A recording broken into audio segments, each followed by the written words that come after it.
Hello everybody and welcome back to PST Live. You're here with Allan, and of course I'm taking over for Melanie for today, and we've got a lot of stuff to do today actually, right? But good morning, good afternoon, good evening. I guess it depends on where you live and when you're watching, right?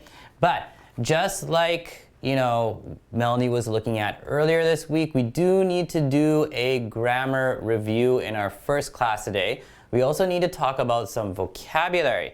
In our second class, hopefully we're going to be doing some speaking practice. And in our third class, we actually have some music listening to do.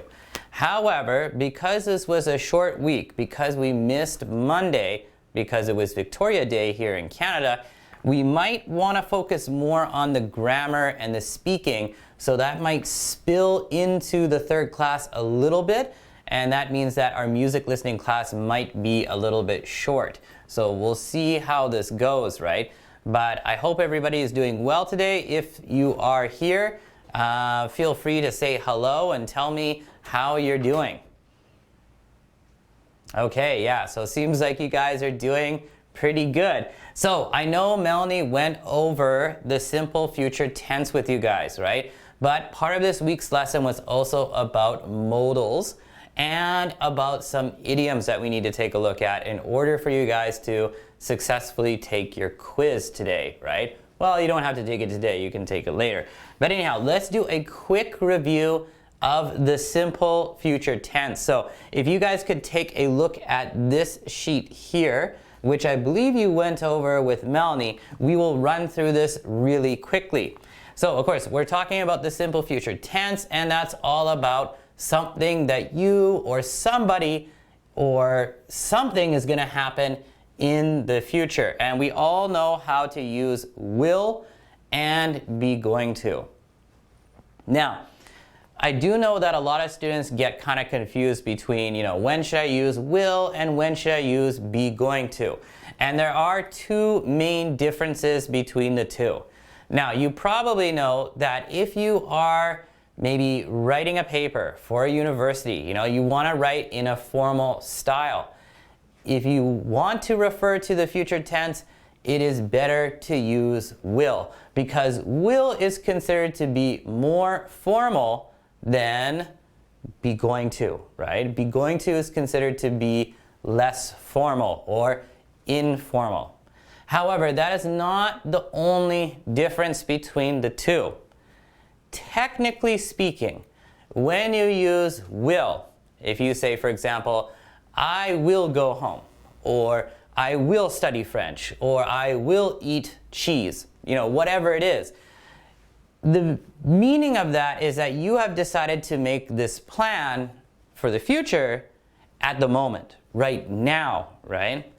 However, if you use to be going to, that means that you have had this as a plan even before you started speaking, right? If you say, I'm going to study French, I'm going to go to Russia, I'm going to live in Japan, I'm going to study electronic engineering, right? Behind each one of these sentences, it basically means that you have had this plan and you made this plan before you started speaking, right? But if, let's say you're talking to a friend and your friend asks you like, hey, what will you do tonight? And you say, I will eat nachos. You have made this plan to eat nachos right now in the moment, right? This is not a plan that you had before. This is a plan that you suddenly created when your friend asked you. Now, we all know how to form the future tense, right? It's very, very, very, very simple, right? And you can kind of see that on the sheet here. It says will plus root form of the verb. Now, I know a lot of you guys out there, you already know this. Just keep in mind this is quick review, right? So let me give you guys maybe just two example sentences, right? Maybe somebody asks me, you know, like, hey, Allan, what will you do tonight, right? And I'm thinking, okay, yeah, what will I do tonight? I'm like, okay, well, after this, you know, of course, I will go home, right? Or I'm going to go home. Either one in this case is really okay.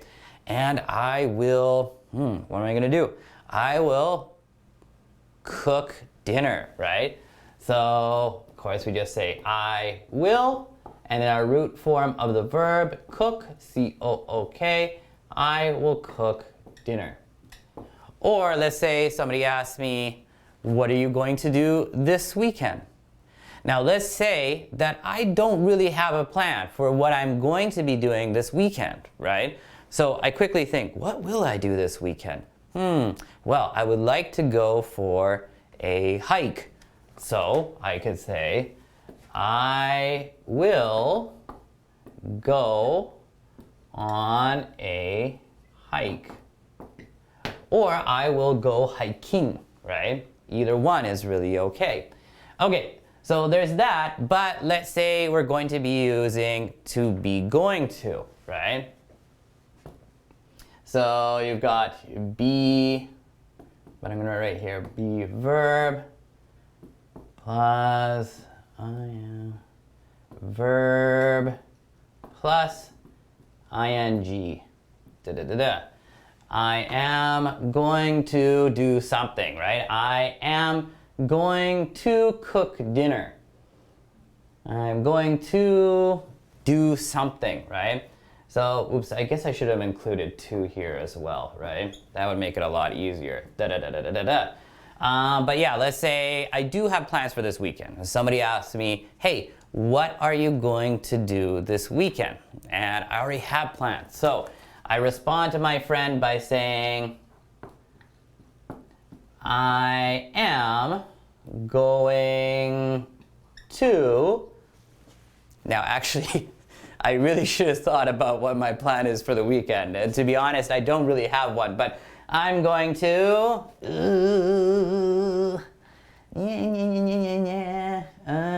go for a walk with my family around Cole Harbor. Okay, so Cole Harbor is a really nice area in the downtown core of Vancouver. Of course, it's a harbor area, so that means there are ships and boats and that kind of stuff, and it has really nice scenery. So yeah, if somebody asks me, hey Allan, what are you going to do this weekend? I might say, I am going to go for a walk with my family around Cole Harbor, right? And there we go. All right, but maybe they ask me, what are you going to do next month? Or what are you going to do in June, right?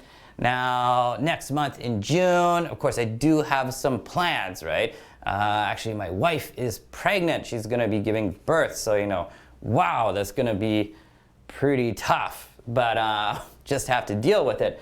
So maybe I would respond by saying, I am going to assist, help, take care of. I'm going to help my wife take care of our children. Okay, now something I should have written down earlier here is, like, I wrote be verb plus verb ing, but actually I shouldn't have written verb plus ing. I should have written just going, right? To be going to do something. But anyhow, guys, so I'm pretty sure everybody here is already familiar with the difference between will and going. Remember, there are those two differences.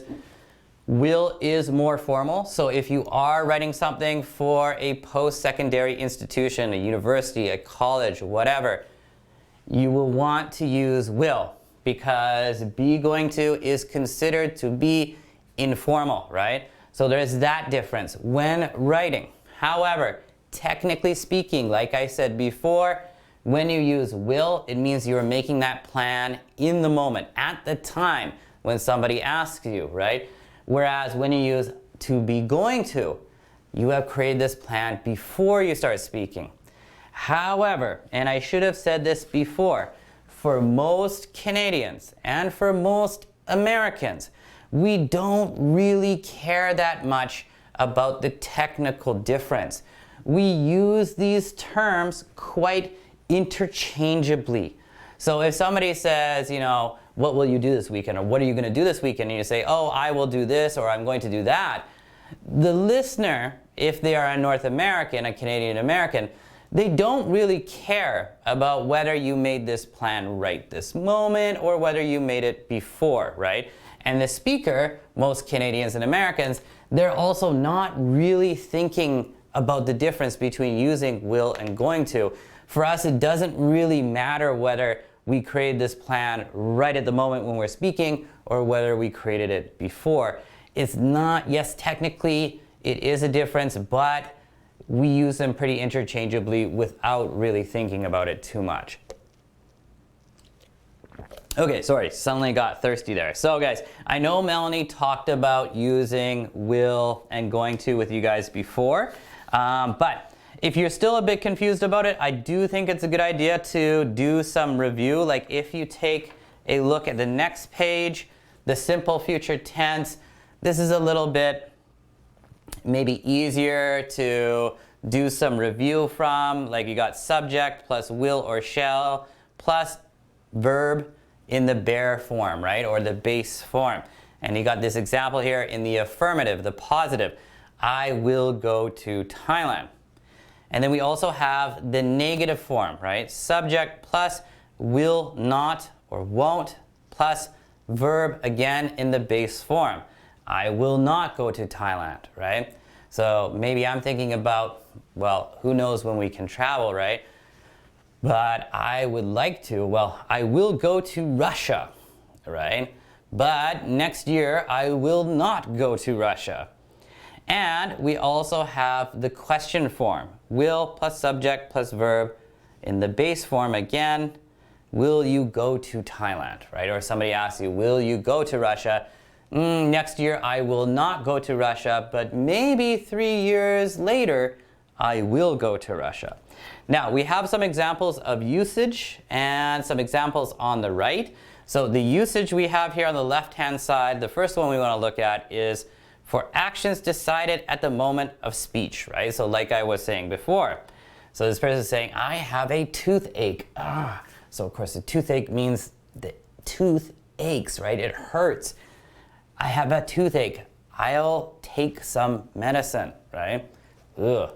Okay, well that's a good example, but I'd say, you know, you really should go to a dentist if you have a toothache and it's really bad. Anyhow, next usage we have here is for unplanned future actions. Okay, so what does that mean for unplanned future actions? That maybe means for actions that will happen in the future, but they're not under your control, right? So the example here is really good. Winter will come soon. Of course, winter will come, right? That just makes sense. It's going to happen, but you have no control over that, right? So in Vancouver here right now, oh, well, technically it's still spring, right? Until I think June 22nd, technically it's summer. But summer will come, maybe, right? Or it will continue to rain, and that will mean summer will never come, but you never know. But yeah, summer will come soon.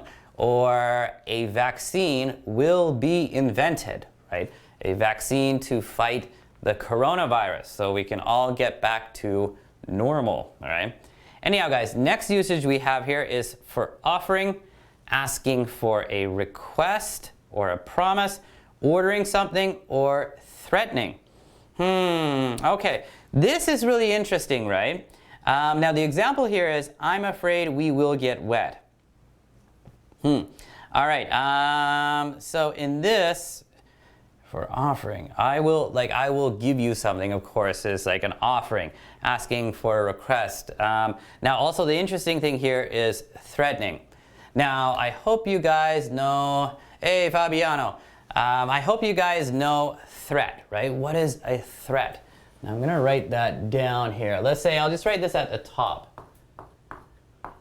T-H-R-E-A-T, and that is a verb and also a noun, right? Threat. Now, a threat is when somebody, or maybe you really want something from somebody, right? So you threaten them, right? Now, actually I should have said threaten.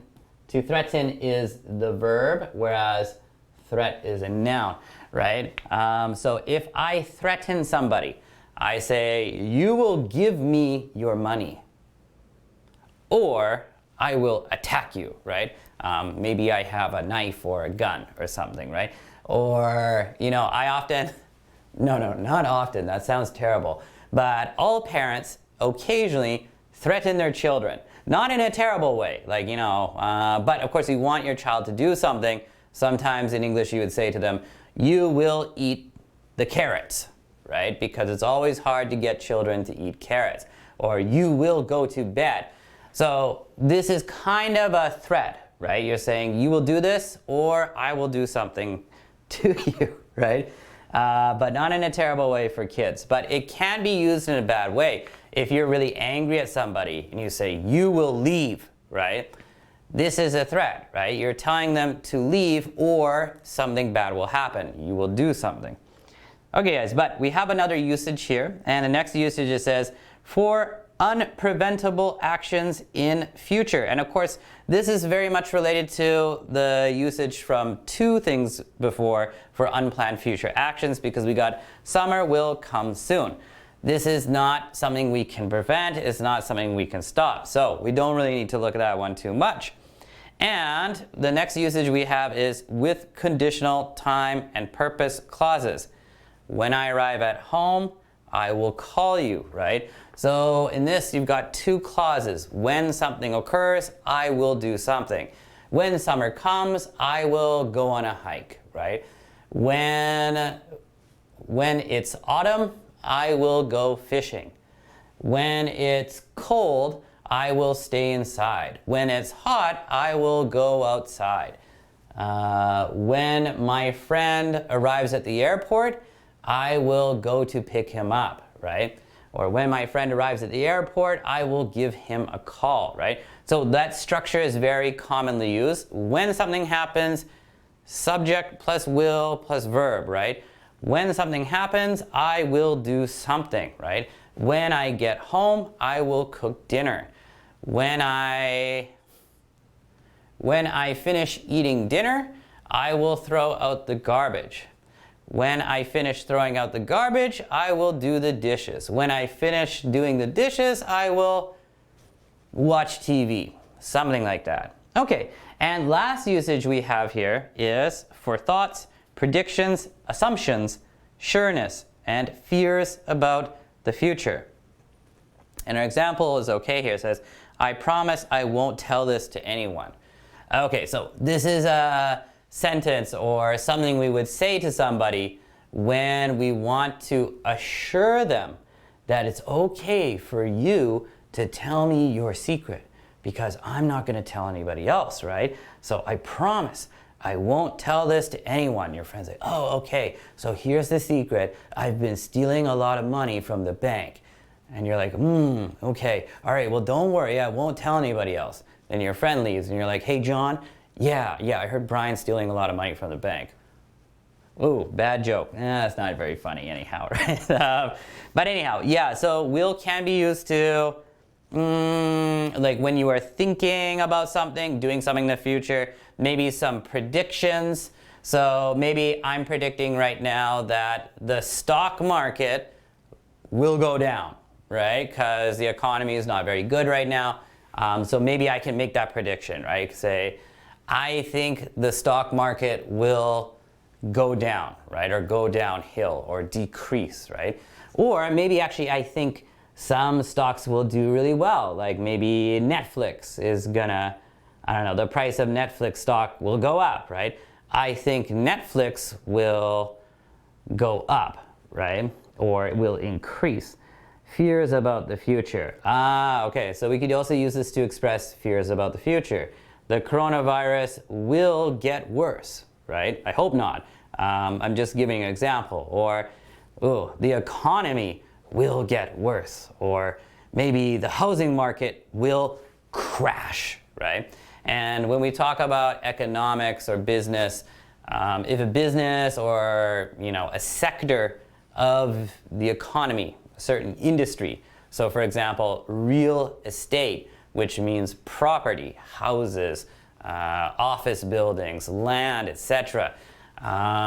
If we think the price is going to decrease a lot, we often say crash, right? Like two cars crashing. So the real estate market will crash, for example. Or I kind of hope it will crash, but not hurt anybody, but make things cheaper. We'll see.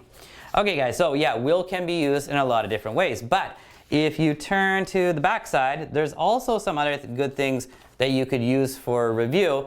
But I just realized that we're probably spending a bit too much time on this, and I know that Melanie went over this with you guys before. So I would rather look at some modal verbs, right? Some modals, not models, right? We shouldn't be looking at models. Don't do that. But modals, yes. Models, no. Modals, yes. Okay, so let's take a look at some modals, guys. So please take a look at this sheet. This is what we'll get started on, and it's got some really good examples. And this is actually really interesting because it's talking about the degrees of strength that the modals have. And this is something that a lot of ESL teachers don't really maybe have time to talk about or don't really discuss with their students too much, because modals do vary in their level of strength, right? So let's erase this stuff off the board. Please take a look at the left-hand side. At the bottom it says shades meter, and it's kind of broken things into 3 different levels. In the first level, it's kind of neutral, and it says can, may, and shall. The second level upwards, we've got should, will, and ought, and then you can see the face there, like the emoticon, right? The emoji. And the person's kind of like, And then at the very, very top, we have dare, need, and must, right? And then you can see the face there. The emoticon looks kind of angry. And the meaning of that, though, is that those modals are much stronger than the ones beneath them, right? But taking a look back on the right-hand side, it says modal verbs, shades of modality. Now, we know that a modal verb is a type of auxiliary verb that expresses possibility, maybe necessity, or obligation, right? And an auxiliary verb is basically like a helper verb. It's a helping verb, right? And they've got these useful rules to remember on the side here, the lower right. It says, number 1, most modal verbs cannot be used in past or future tenses. Okay, so that's a good rule to follow. Number 2, when used in third person present tense modals, do not have an S ending. Another very important rule. And number 3, use not to make modals negative. So making modals negative, the rule is very simple. Just add not. Now, let's think about this here. With just using the subject I dare, I need, I must.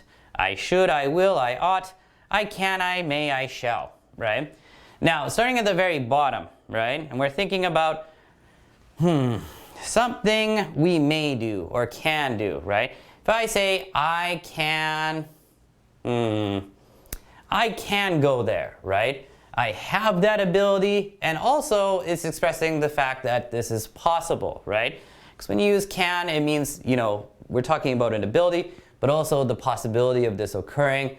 It could happen, right? I can go to France, right?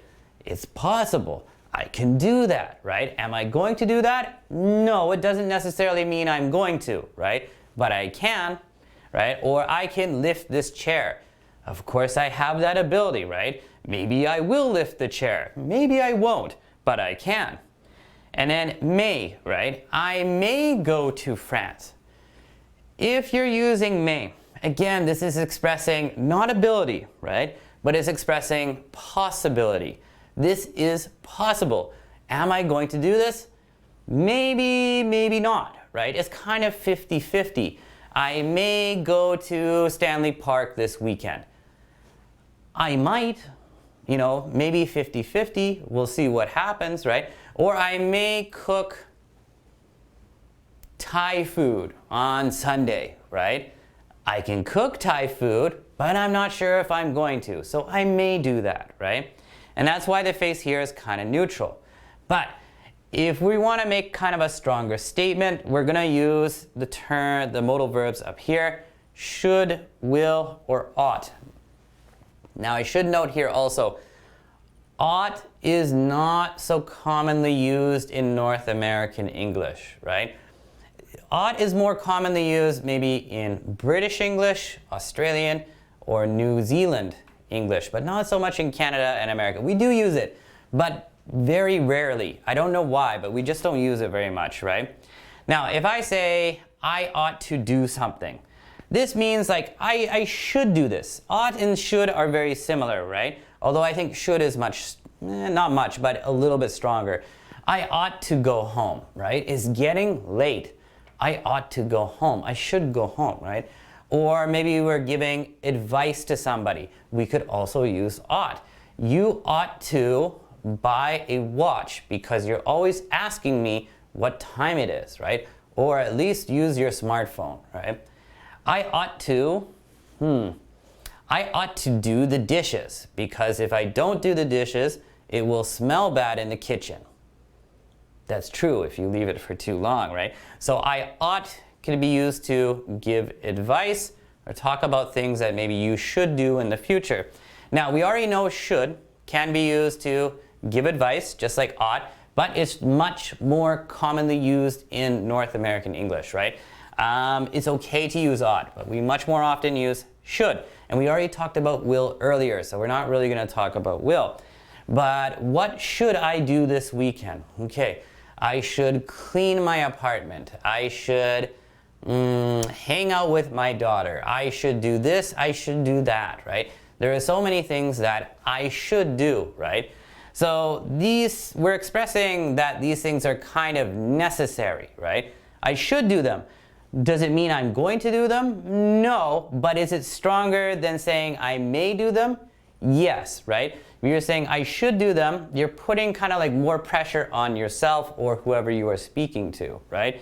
Because should, will, and ought, they're just a stronger degree, right? They're higher up on the shades mirror than can, may, and shall. However, there are three other modal verbs which have an even stronger meaning, and those are dare, need, and must, right? If you say, I must go home, or I must do the dishes, you're really putting pressure on yourself and you're really stating that this is necessary. You must do these things, right? And also, it does say here in a small asterisk that when you use these terms, use in combination with other verbs to assist in stating tone, tense, condition, state. So if you modify your tone or your voice, then you add more emphasis, right? Like if you say, oh man, I must go home, right? Like you really have to go home and you are expressing to the listener that you must do this, right? And this is stronger than saying I should go home. You say like, yeah, I should go home, or I must go home. Obviously, when you say I must go home, the degree of strength, what you are emphasizing is much greater, right? Now, you could say also, instead of must, I need to do something. Oh, I need to go home, right? This is just as strong as must, right? I need to find my younger brother. Where is he? This is necessary. I have to do this, right? I need to get some spaghetti noodles, right? It's really important that I get spaghetti noodles because if I don't get spaghetti noodles, how can I make spaghetti, right? And that is necessary. And we have dare. Now, dare is interesting, actually. To dare somebody. Now, dare can be both a verb and a noun. Now, what they're talking about here, using it as a modal, like, we don't say, I dare to go home. I dare to buy spaghetti noodles. That is incorrect usage of dare. I dare go home. This is incorrect. When we use dare and we're using a subject like just I, when you're talking about yourself, we usually use it in the negative form. So for example, I dare not go home. Now, it's kind of weird, like, oh man, I dare not go home. British speakers they will use dare much more often than North American speakers like Americans and Canadians. But we do use this sometimes in this kind of context, in the negative form. I dare not do something. And this is strongly stating that I really should not do this, right? Let me think of something we shouldn't do. What should we not do? What mustn't we do? Okay, drugs. Drugs are bad, right? You can see in Vancouver, a lot of homeless people are homeless because of drugs. So, I dare not do drugs, right? Of course. That's just stupid. You shouldn't do them. So, I dare not do drugs, right? Now, these are two ways that we can use dare. It's in the negative. We don't use it in the positive form. But dare is also used more commonly in a completely different way, right? And what a dare is as a noun is a dare as a noun is kind of a challenge, right? So for example, if I say, I dare you, because when you're daring somebody, you're challenging somebody. I dare you to do something. So this is something we often use when we're kids, actually, in Canada and America. Let's say, like I'm playing with my younger brother, right? Let's say we're 7, 8, 9 years old, something like that, right? And we're playing outside, and we see a worm, right? Good club, Brian. Oh, hey, Brian. So we see a worm, right? And it's pretty common for little kids, brothers especially, to dare each other, right? So I say to my brother, I dare you to eat that worm, right? I dare you to eat that worm. I challenge you, right? And when you're a little kid, and I think especially like a little boy, you know, when you dare somebody, it's a big deal. It's like really important. Like, can you actually complete the dare? Can you do it, right? It's so important. I'm sure this is the same in your culture when you guys dare somebody, right? And like a lot of kids will say, you know, I double dare you. Wow, right? So you're making the dare even stronger. But in regards to this here, and using dare as a modal verb, yes, it's used just in the negative form, not in the positive. Is it used that often in, oh, hey, Luis from Ecuador. Hey, dude. Yeah, Brian. Luis Brian, right?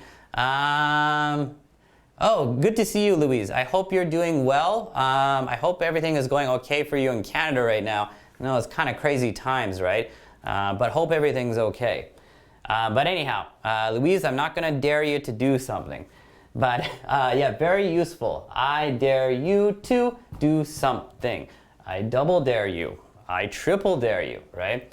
But as far as modals are concerned, only use it in a negative form. And even then, Canadians and Americans, we don't use this so much, right?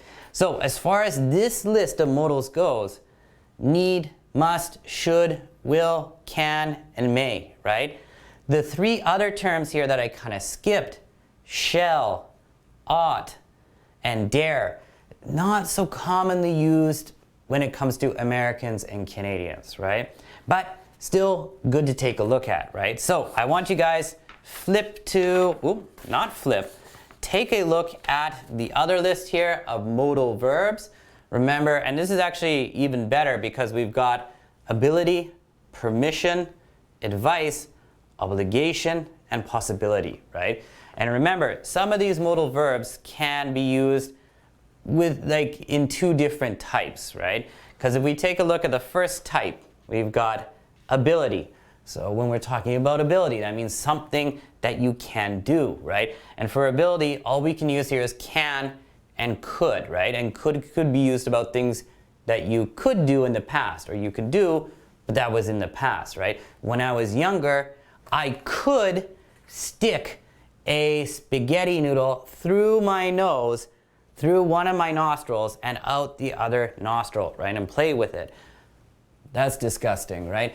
But I can't do that anymore, right? And I shouldn't do that. But we have some good examples here too, right? David can speak 3 languages. Good for David. And he could speak fluent French when he was 5. So it's saying he had that ability since he was 5 years old. Excellent, right? Now we also have, of course, permission. When you're asking for permission, you know, am I able to do this? Am I allowed to do this, right? We use can, could, and may. Now this one here, there's always a debate about this, especially when using can, because our first example here, can I sit in that chair please, right? Now a lot of teachers in Canada, especially English teachers, right? If you ask a teacher, can I go to the bathroom?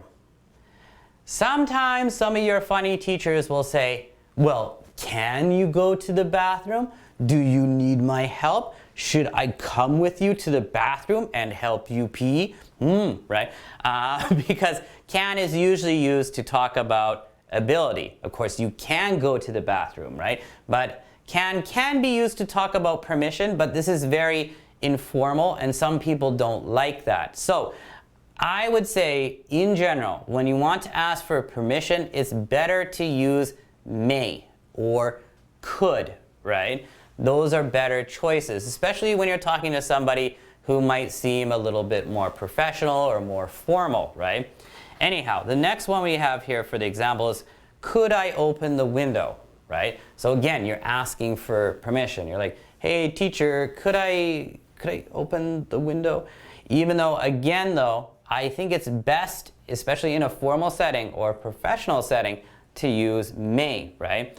And our example for may though is, may I borrow your dictionary, right? As a general rule of thumb, a good basic rule to follow is, if you are asking for permission in Canada or actually any English-speaking country, I highly recommend using may, right? May I do something? May I open the window? May I watch TV? May I go to the bathroom, right? Anytime you're talking to somebody who, you know, some kind of authority figure or somebody you have to speak to first before you can do something, it's better to use may, right? So at home, maybe I say, you know, hey, may I eat that cookie? Right? Because I know if I don't ask for permission to eat the cookie, my wife might be really angry, right? So I have to ask politely, I have to use may. So also another good thing to do is, if you want to be really polite using may I please do something? May I please go to the bathroom? May I please take a seat? May I please yada yada. And also, take a seat. Hopefully this will be funny for you guys. Maybe not. Maybe this is something I actually shouldn't talk about, but I'm going to talk about it anyhow. Take a seat. Or a lot of people say, you know, may I sit here? So let's say you are on the bus, right? And, well, of course, not right now because of coronavirus. Of course, because of coronavirus, we have to stay 2 meters apart. We have to follow social distancing rules. But before this happened, right, let's say you want to sit down. There's an empty seat next to this older woman, right? So, of course, you want to ask that older woman if it's okay if you take that empty seat. So you say to that woman, you say, oh, excuse me, ma'am, may I sit here? Or if you want to make it really polite, may I please sit here? Now, a lot of students, you guys already know this, you know how to ask for this type of permission, right? But I have noticed that with certain students, maybe more from Korea or from Japan, that sometimes you guys might mispronounce something. And that word is actually really important. And the word I'm talking about here is sit, right? Sometimes people from other countries mispronounce sit, and instead of saying sit, they say something that sounds a little bit bad for a lot of Canadians and Americans, and they say shit, right? So remember, sit is not the same as shit. And you might not know what this is, but shit is, it's a bad word. It's a word we shouldn't be using, and it basically means P-O-O, poo, ew, right? And it is a noun and a verb. So if you say to somebody on the bus, hey, may I shit here? The older woman might say like, oh no, that's disgusting, you know, get out of here, right? And then you're gonna feel really embarrassed and wonder like, why did she say that to me?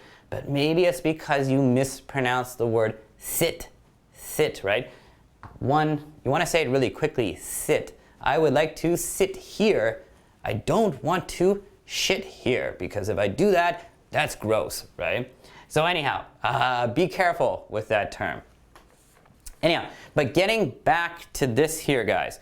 Okay, so we're done with ability and permission. Let's take a look at advice. Now, like we looked at on the other side, when it comes to the modal verbs for advice, they only have should listed. But remember, not just should, but also ought should be here as well, right? However, like I also said before, in Canadian and American English, should is much more commonly used than ought. Much more commonly used. Anyhow, what are our advice examples? We have, you should visit your dentist at least twice a year. You should visit your dentist at least twice a year. Yeah, that's pretty good advice. You should visit your dentist at least twice a year. Or you should go for a yearly checkup with your doctor, right? Or you should try to lose weight. Yeah, ooh, that piece of advice really stings because right now I definitely need to lose weight. Actually, I'm sure a lot of you guys also need to lose weight, right? We should all lose weight because maybe we're spending too much time at home these days, eating snacks or watching Netflix, right? So we should all lose. And what obligation means, if you are obligated to do something, it's like you have a responsibility. You are responsible for this, you must do this, right? When you have a job, of course, you have many responsibilities, you have many obligations. There are many things you must do. You have to do these things. So when we use and we want to express obligation, we're going to use the modals like must and have to, right? So our example sentences here are, I must memorize all of these rules about tenses. Now, actually, that is a good idea, and that's also a pretty good piece of advice. That sentence is not advice, but yeah, I would say you should memorize all the rules about the different tenses in English. All of them? Maybe not all of them, but you should memorize 80 to 90% of them. That will help you. I know grammar is boring, but it is important, right? But our other example here is you have to take off your shoes before you get into the mosque, right? Now, a lot of you guys might not know what is a mosque. What is a mosque? Does anybody know? A mosque. M-O-S-Q-U-E. What is a mosque? Well, a mosque is basically like a temple or a church, but for Muslim people, right? So when Muslim people want to worship their God or pray or something like that, they will go to a mosque. Like Christian people will go to a church, or Buddhists will go to a temple, or Jewish people will go to a synagogue, or, no, I'm kind of running out of religions. Ooh, no, that's about it, right? Yeah, Jewish people go to a synagogue, Christians to a church. Yeah, anyhow, something like that. So if you're going to go to a mosque, the Muslim place of worship, you must take off your shoes. But also if you come to my house, right? If you come to my house, you have to take off your shoes before you walk around. Because I don't want your dirty shoes getting mud and garbage all over my apartment. Anyhow, so that's must and have to. They can be used to express obligation, right? I must go home. I must study. I must get a good job. I must make more money. I must yada, yada, yada, yada, yada, right? Or right now, during the coronavirus outbreak, we must stay 2 meters apart from each other. We should wear a mask outside.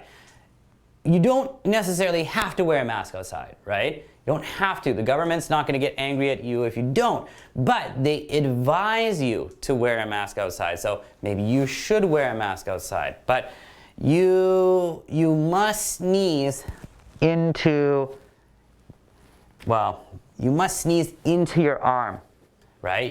You must not sneeze out in the open, right? Because you might be spreading infection. Okay, and last thing we got here, guys, is possibility.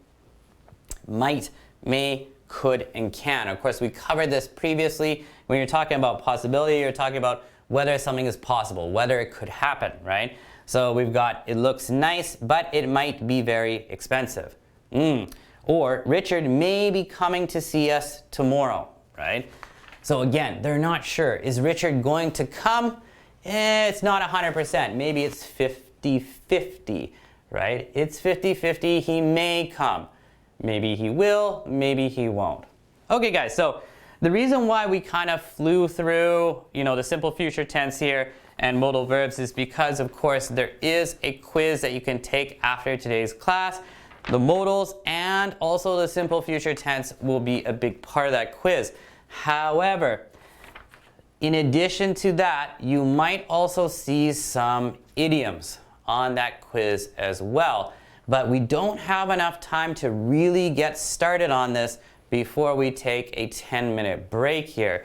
So what I think we're going to do, guys, well, maybe we can take a look at the first one together, because you might see these on your quiz, is we'll get started with this. So that means that actually we will start the speaking portion a little bit later, because we should go over all this here. Let's take a look really quickly at one of these before we start a break here.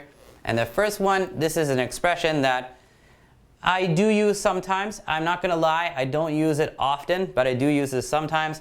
A bird in the hand is worth two in the bush, right? Now, if you just think about that literally, a bird in the hand. So you have a bird. Let's imagine, not a bird, let's imagine a chicken, right? I have a bird in my hand.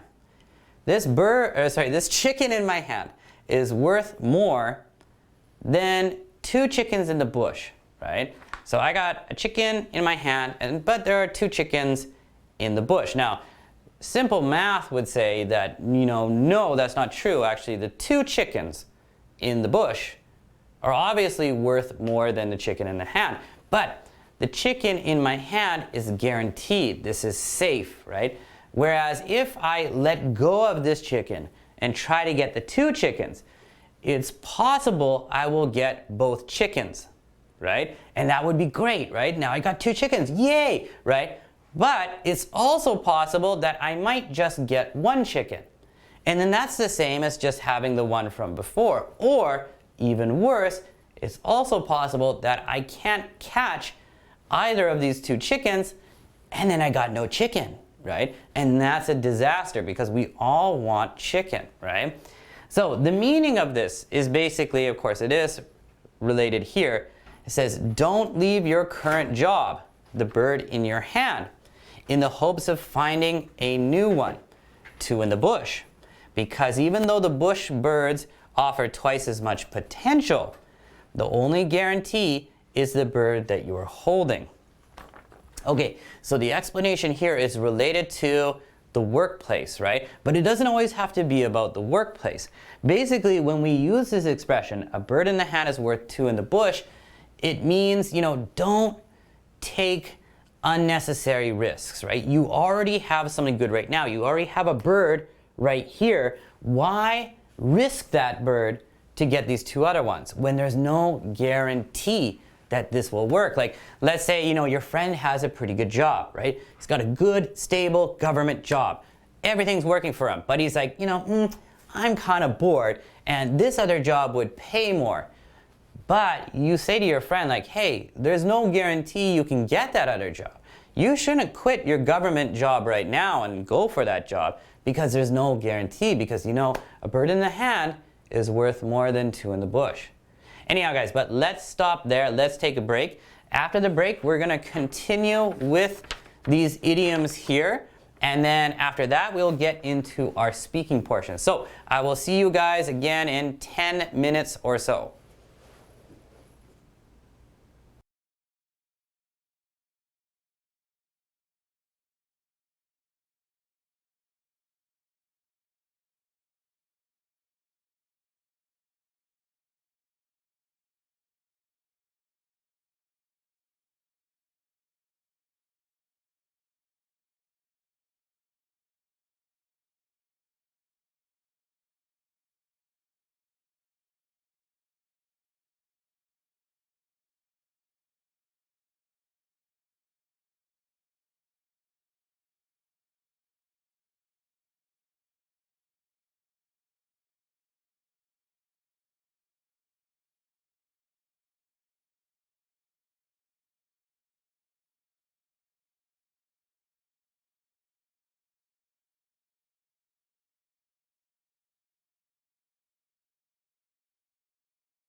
did with this here, right? We started with a bird in the hand is worth two in the bush. Of course, which means don't give up something that's guaranteed in order to go for something that might be risky. But let's move on to number two. A house divided against itself cannot stand. Okay, I'm gonna be really honest with you guys here. I don't use this expression very often, but this expression is really, really interesting because this goes back, it's a very historical expression, and it was made by Abraham Lincoln. And as you guys probably know, he was the president of the United States when the United States had the US Civil War, when it was the North versus the South, and they were fighting over slavery and states' rights, right? And when he said this, he was talking about the government. He was saying a house divided cannot stand, because the house was divided between the people who supported the South and who supported slavery, which is really terrible, and the people who supported the North and who were against slavery. And in that house, there was, 50-50, right? 50%, well, around 50-50. 50% of people who supported states' rights and slavery, and those other 50% who were against it. So because the house was divided, he was saying it cannot stand. It cannot be a productive, good house. It's going to break. It's going to be destroyed. So what this basically means here, and it says workplace translation. Be a team member, please. Work with your colleagues, not against them. You're all on the same team. So let's say in a workplace situation, you have a team of people, but some of those people on the team, they're too competitive and they're working against other team members because they want to get a leg up. They want to get some kind of advantage. They want to get more money or something like that, right? So you say to them like, hey, come on guys, a house divided cannot stand. Don't work against your fellow coworker. Don't try to destroy them. We have to work together as a team, right? Or let's say you're living in a country where there's a lot of political disputes between one another, like in the United States right now, right? President Trump is a very divisive or polarizing president. Some people really, really love him, and other people really, really strongly dislike him, right? And that's why American society right now is not working so well. And maybe that's one of the reasons why the coronavirus is really bad in the United States, because a house divided cannot stand. But maybe you also live in a different country where there's a lot of conflict between people in society right now, and you could use this expression to describe that conflict or to talk about how we should not be fighting each other. We should be working together. Yeah, Canada. A house divided cannot stand. Let's work together. Anyhow, guys, let's move on to number three. We have actions speak louder than words. Now, this is a really awesome expression because people use this quite often. I use this quite regularly. Not like every week, but probably more than once a month, though. Now, actions speak louder than words. That means words are not as useful as actions, right? When you take action, that's great. You're actually doing something. If you're talking about taking action, but you're not doing anything, well, that's not so great, right? So, of course, actions speak louder than words. Actions are more powerful than just saying something or just words. So, the workplace translation here is, if you see something that needs to be done at work, just do it. Just don't talk about it. Don't talk about doing it. Don't tell someone else to do it. Just do it. You'll be seen as a person of action and the person people want to come to when they need something done. Okay. So yeah, that makes sense, right? If there's something wrong in the workplace and you are aware of it, you can see it, don't just talk about it. Don't tell somebody to do it. You should do it. You should take action. So actions speak louder than words. And sometimes we use this expression when we're talking about politicians, right? During an election, a lot of politicians make promises. I'm going to do this. I'm going to do that, right? But a lot of times we think those are kind of empty promises. And actually, that's a good term. I'm going to write down here. An empty, I need to get a new marker. An empty promise. An empty promise is a promise that we believe will not be fulfilled. It will not be followed through on, right? So a lot of people, myself included, we often make empty promises, right? So I tell my wife, I'm going to do the dishes, don't worry. That might be an empty promise. Maybe I'm not actually going to do the dishes, right? But, wait, why am I talking about empty promise? I can't really remember, but maybe my wife says to me, well, just don't say it, just do it, because actions speak louder than words. Just do it, don't talk about it. So let's move on to number 4 though. And we've got cut to the chase, right? Those gestures probably don't really help explain anything, right? Cut to the chase. Now, my own explanation of this really quickly, if you say to somebody, cut to the chase, you are saying to them, get to the point. Stop beating around the bush. Stop, blah, blah, blah, blah, blah, blah, blah, telling me about other things when I know you want to ask me for something, right? Cut to the chase. Tell me what you want. Get to the point. Be direct, right? So our workplace translation here is be direct in your communication. If you have something uncomfortable to say, delicately phrase it, but just say it and move on. Make your goal to cut down on the number of steps it takes to reach a conclusion. So a lot of times, whether it's in Canada, America, England, or whatever country, it might depend on your culture. Let's say, you want to ask the boss for something, right? But, you're not comfortable asking for this raise or this benefit or whatever it is, right? So you talk to the boss and you're like, hey, how's it going? Well, recently I realized that, you're the best boss ever and I think we're doing a really good job and, blah, blah, blah, blah, blah. And I'm saying all this stuff because I want to kind of butter him up. And that's a good expression too, to butter somebody up. And why did I not pick another marker? To butter somebody up.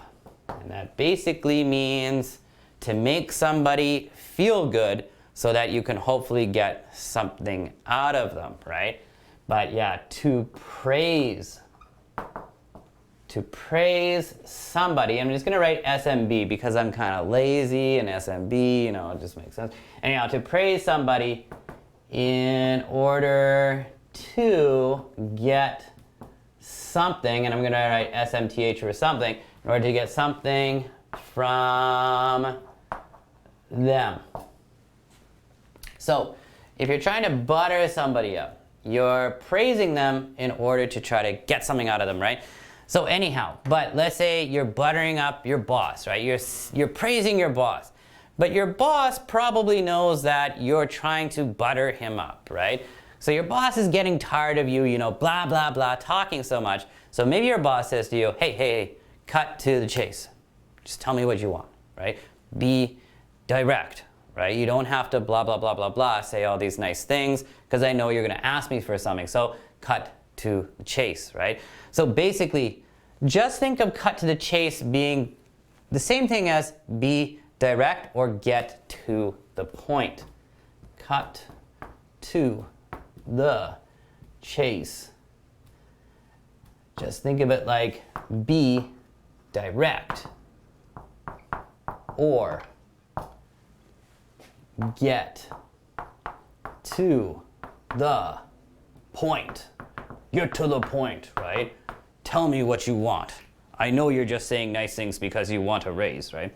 Anyhow, so that's cut to the chase, guys. But number 5, a rolling stone gathers no moss. What? Okay, I'm gonna be honest here. We're gonna skip this one because I have never even seen this idiom in my life and I've never used it. Maybe it's British or something, but unfortunately it's not very useful. I can't teach you guys this one in good conscience because it's not used here. So let's skip number 5 and take a look at number 6. Okay, this one, not so bad. Haste makes waste. Now, what is haste? Does anybody know? What is haste? Haste is like being in a hurry, quickly, doing something quickly, right? To be in haste, you're doing it quickly without really thinking, right? If you're working in haste, you're like, I'm doing all this work, and you're probably making a lot of mistakes. And haste makes waste. What is waste? Waste is like garbage, right? So the workplace translation here is don't rush through something important. You'll end up looking like someone who makes too many mistakes. Take your time, right? So if you see your coworker and they're working really, really hard on something, but you also realize that like, oh man, they are making a lot of mistakes. You say to your coworker, hey, haste makes waste. Slow down, take it easy. This report that you're making right now is really important. You don't want to make so many mistakes. So haste makes waste. Slow down, calm down. So good expression, not too bad. Do I use it very often? Not too often, but I do hear it occasionally from other people, and I might use it a few times a year. Okay, number 7. I do like number 7, and I do use this actually. Idle hands are the devil's tool, or idle hands are the devil's plaything. That's the one I prefer to use. Now, idle means like free, not working, not being productive, right? Right now, a lot of us in Canada are kind of idle because, you know, our workplaces got shut down, or we're working reduced hours, or something like that, right? And many people around the world, right? So we are maybe idle. We have a lot of free time. Now, idle hands, free hands, or hands with a lot of free time are the devil's tool, or the devil's plaything. Now, if you think about this logically, you might not actually need to think about the translation here, right? When you have a lot of free time, you're going to get into trouble, or you're going to do something stupid. That is basically the meaning of this. And I think this works really well when you think about children, right? When you think about kids, when kids have a lot of free time and some adult, the parents, the teacher, whoever, is not keeping an eye on them, they have a lot of free time. And maybe they're going to do something bad. Like when I was a kid, when I had a lot of free time, my younger brother and I usually would do something bad, right? Maybe we would play a prank. Maybe we would find my mom's old purse and then put, Monopoly money in it, tie a fishing line to it, put it on the road, and then wait in the forest, right? And when cars would drive by, they'd stop and they'd say, wow, there's a purse with money in it. And then when they go to grab the purse, we would pull it away and and then some people would get really angry, right? Because we were pulling a prank and being bad little kids, because nobody was watching us at the time. We had a lot of free time. So essentially we became the devil's tool, right? And of course, when we talk about devil, we're talking about, the devil from hell. So the workplace translation here, though, is if you don't have enough to do, ask for more. You don't want to be seen as expendable, right? So when you're finished your to-do list, make sure you're asking your supervisor for more work. All right, so basically in a workplace scenario or situation, if you have nothing to do, then you're going to be idle. If you're idle and you have nothing to do, maybe your supervisor, your boss, the office, HR, they'll realize that you're not a very useful person to have around because your job seems kind of easy. You got nothing to do. So maybe they will view you as being expendable. And if you're viewed as being expendable, that means they can get rid of you easily, right? So they're saying here, when you use this in a workplace situation, you say, hey, idle hands are the devil's plaything. They're saying, like, don't be lazy, ask for more work because you don't want to be expendable, right? But when we use this more generally, what we are saying to people is if you have too much free time, you're going to start doing something stupid or bad. So try to keep busy. During this coronavirus outbreak, I don't know, maybe try to work out, read some books, or watch some online classes. Wink, wink, right? Anyhow, let's take a look. So idle hands are the devil's plaything, though. I do use that quite a bit. I really like that expression. I also like the next expression as well. It takes two to tango. Actually, I think I talked about this expression not too long ago. So Maybe you guys know the tango dance, a very famous dance from Jamaica. Actually, I'm kidding. I don't think it's from Jamaica, but actually, I don't know where tango is from. Maybe Brazil? Luis from Ecuador? Do you know where it's from? Ecuador, somewhere in South America? I'm not too sure, but you know, tango dance. So of course, to tango dance, you can't just do it by yourself. Well, you could, but it would look silly, right? You know, you're like going like this with an imaginary partner. Ooh, that doesn't look good, right? So it does take two people to tango. If you want to tango, you need two, right? And the meaning of that is kind of interesting. The workplace translation says, if someone is trying to argue with you, remember, you do not have to engage. Stay calm, stay quiet, and do not tango, right? Don't get involved. If somebody is getting really angry at you, maybe don't get angry at them back, because it takes two people to tango to create a bad situation. However, outside of the workplace, I often use this expression when I want to say to somebody that, you know, it's not just that person's fault. Maybe it's also partly your fault as well, right? You know, whenever, let's say you have of course you have some good friends, right? Whether they're male or female, and they've been in relationships with boyfriends and girlfriends and, you know, yada, yada, yada. Ooh, that sounded weird. And of course, you know, there comes a time when they might break up, right? And then your friend's telling you like, oh, I'm so sad. You know, she was such a bad girlfriend and she did all this bad stuff and that's why we broke up. And you're like, well, yeah, okay. But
hour rule, right? And I think that's a pretty good rule. And the 10,000 hour rule says that if you practice anything for 10,000 hours, you will become kind of a master, right? You will know how to, I don't know, speak that foreign language, or how to code in Python, or how to be a lawyer. 10,000 hours for a lawyer, maybe more? I'm not sure. Law is pretty tough. Or 10,000 hours for a doctor might also not be enough. But that's the basic idea. Practice makes perfect. The more you practice, the better you'll become at something. And I hope you can hear me better. Okie dokie. So, practice makes perfect. Let's take a look at our last one, guys. Oh, this is a pretty common expression as well. The bigger they are, the harder they fall, right? So that just makes sense. The bigger something is, or the person is, when they fall, it will be more damaging or destructive than a small person. So, for example, let's compare me to, I can't remember his name. I think it's like Hafthor Bjornsson. Or I think his nickname is Thor. So he's that really, really big guy from Iceland.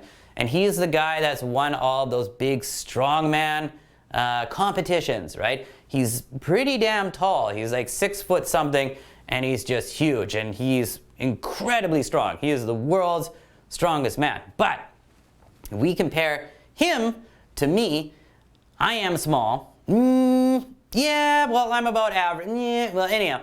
But compared to him, I am small. And if I fall, okay, that will be damaging, right? And I hurt my back, it's not very good. But if he falls, he is such a big guy that if he falls down, he's going to hit 2 or 3 people on the way. He's going to cause more damage. So the meaning of this, the workplace translation is, don't compare yourself unfairly to your competition. Sure, you may be new or you may be smaller than the other person, but if they fall, they have a lot to lose. Oh, okay. Usually the way I use this is in regards to maybe economics or something like that. Like if a big bank, for example, in Canada, we have 5 large financial institutions or 5 large banks. RBC, Scotiabank, CIBC, Bank of Montreal, and TD or Toronto Dominion, right? These banks do maybe 95% of, or serve 95% of Canadians.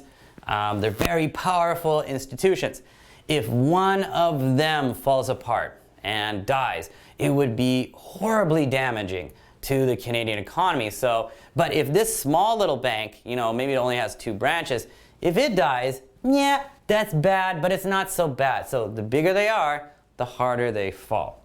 Okay guys, but I'm gonna stop it there with all of this stuff here. But like I said before, these are really interesting idioms actually, and a lot of them are really, really useful. Quick recap though, as to which ones I think are more useful than others. Bird in the hand is worth 2 in the bush. Pretty good. A house divided against itself cannot stand. Yeah, not terrible, but not terribly useful either.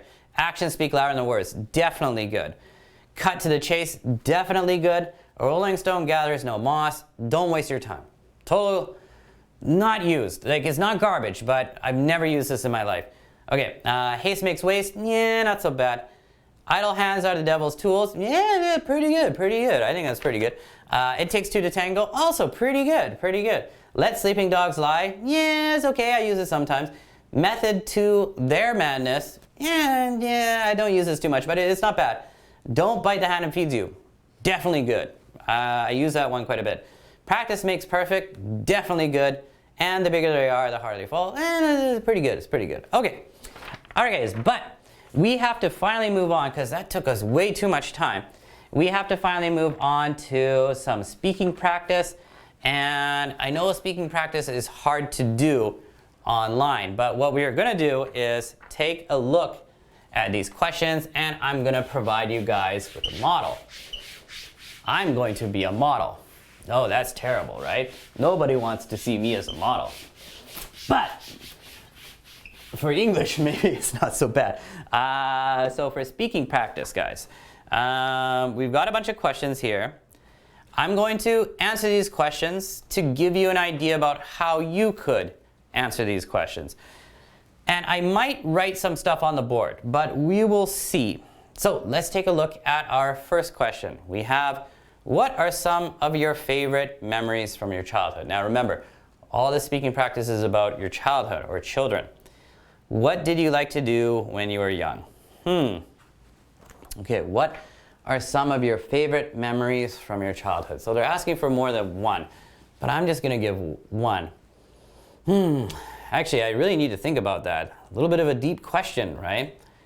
Oh, some of my favorite memories from my childhood. Some of my favorite memories of my childhood are, I think meeting up with some of my friends in the neighborhood, and we would meet up on our bikes, and then we would go biking through the woods. So we would go on trails, and there would always be a lot of tree roots on the trail. So the trail would be really bumpy, and I don't know, we would just ride around the town or on these mountain trails together, and we would have a good time. That's kind of boring, but that's one of my best memories, actually, hanging out with some of my friends and doing some bike riding.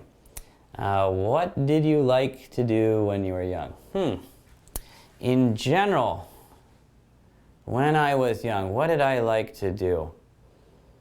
When I was young, I liked to, I really liked biking when I was younger. Not so much anymore. Biking and badminton and soccer. Of course, like most kids when I was younger, I also liked, like Nintendo video games, or I also liked reading. I was very different from other kids though, because I really liked reading history textbooks from universities.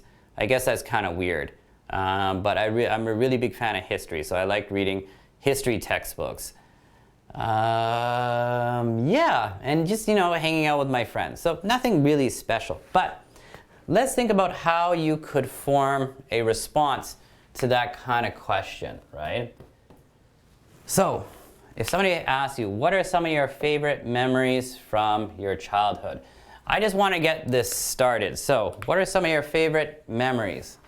Now, maybe you just want to respond with one memory, right?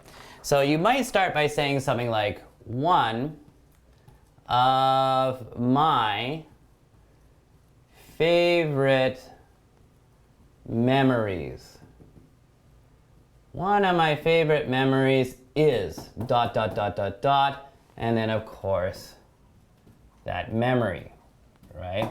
Period. So one of my favorite memories. That means, of course, you have many favorite memories, but you're just going to talk about one, right? One of my favorite memories is riding around my hometown on my bike with my friends, right? Now, thinking about the second part of the question, what did you like to do when you were young? So, of course, you want to start by answering the question by saying something like this. When I was young, I liked, so past tense, of course, I liked to do this, do that, do this, etc., right? So when I was young, I liked to play Nintendo games, play badminton, hang out with my friends, and read history books. Yeah, that sounds boring, right? But anyhow, so I just want to give you guys an idea though about how you could start this, right? Maybe you're thinking about life back in your hometown, in your home country, in Brazil or Ecuador or Spain or Japan or Korea. So maybe you're from Japan, you're like, one of my favorite memories is working on my grandpa's green tea farm, right? Because maybe your grandpa had a green tea farm. Green tea farm, green tea fields. Farm is okay, right? And so then you're like, oh, when I was young, I liked picking green tea leaves and having green tea parties, right? Because I know those green tea parties are really, really exciting, right? Ding, ooh, yeah, feel that burn. Anyhow, guys, but that's how we could get started with number one. Let's take a look. Number two. Number two here, we have, do you have siblings? Are you close in age? Did you play together a lot as children or have sibling rivalries? So sibling rivalry. Now, rivalry, if there is a rivalry between you and somebody, that means you're really competitive with each other. You maybe don't like this person very much, right? Or between two organizations, right? So of course, there is a rivalry between the Vancouver Canucks and the Boston Bruins hockey team, right? They don't like each other. They have a rivalry, you know, they hate each other, right? Hate is maybe a bit too strong, but they definitely don't like each other. Or there could be a rivalry between two countries, right? There used to be a very strong rivalry between the United States and Russia, right? Or in the past, the Soviet Union. Hey, Carolina, hey, good to see you. Yeah, I miss having you in class as well. But anyhow, yeah, with rivalry. So a sibling rivalry, and this is very common when you have many siblings, right? If you have a lot of brothers or sisters, this is when you feel very competitive with your brother or sister. Now for me, I have an older brother, about 4 years older than myself, and then I have a younger brother, about 1 year younger than myself, and I have a younger sister who is 6 years younger than myself.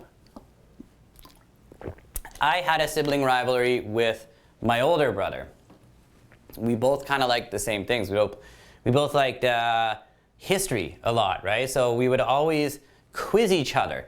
Like, when did Canada become a country? 1867. Or when did the United States gain independence? 1783. Ooh, right?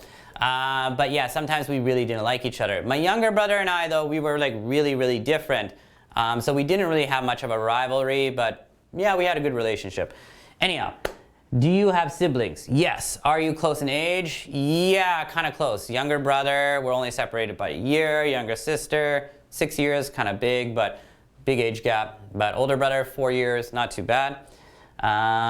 Did you play together a lot as children or have sibling rivalries? We did play a lot together as children, although I did have a sibling rivalry with my older brother. So, thinking about how we could get that started. Do you have siblings? Well, this one, you know, it's a yes, I have siblings, or no, I don't have siblings. But you probably want to expand on that, right?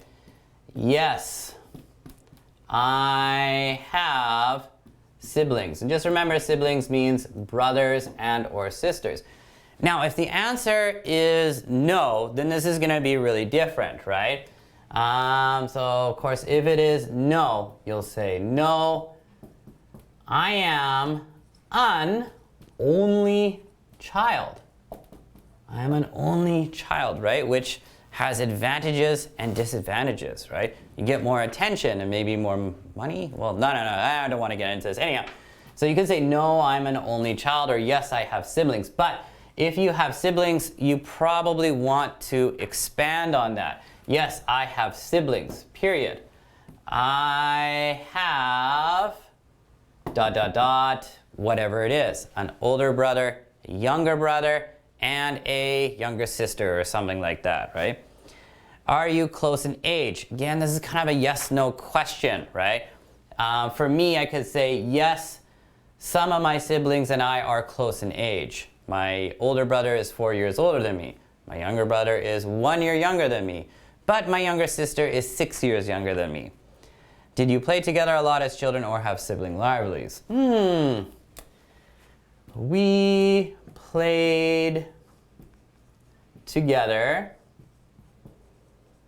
a lot, but I had a sibling, rivalry with my older brother. Okay, so again, I just kind of wanted to give you an idea of how you could start. This one, though, it's kind of hard to show you. But yeah, I think that's good enough for number 2. So let's take a look at number 3. Do you plan on having kids? Oh, not a good question for me. If so, how many? If not, why not? Okay.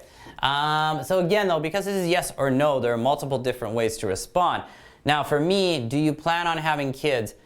I already have a daughter, right? And my wife is pregnant right now, so I'm going to have another child.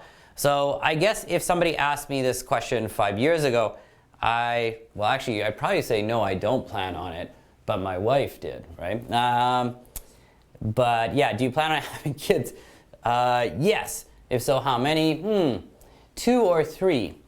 And if not, why not? Well, I guess maybe you don't plan on having kids, right? You might say, if somebody asked me 10 years ago, I'd say like, no, I don't plan on having kids because I don't think it's necessary, right? Or I don't plan on having kids because I'm not ready to have children. Or I don't plan on having kids because I care a lot about the environment, blah, blah, blah, right? But, so this one, guys, I'm not going to give you, actually, I kind of discovered that I'm wasting too much time on this. I'm just going to give you some oral examples. So let's move on to number 4. If you have children of your own someday, do you want them to be close to your siblings' children? Good question. And I think about this one from time to time. My older brother has 2 boys. My younger brother's wife is currently pregnant, just like my wife. Yes, I would like my children to be close to my siblings' kids or their cousins, right? Oh, thank you very much, Carolina. Yeah, actually, next month, my wife is giving birth. So, I'm going to be busy. But everything will be okay. Yeah. But anyhow, if you have children of your own someday, do you want to? Yes, I do want my kids to be close to their cousins because when I was a kid, my uncles and aunts and my grandparents, my relatives, lived very far away. If we wanted to see them, we would have to drive for about 2 days, like literally 30 to 40 hours of driving away. So one year we would see my dad's side of the family in the summer. And the next year we would see my mom's side of the family in the summer. So I didn't get to meet my cousins very much.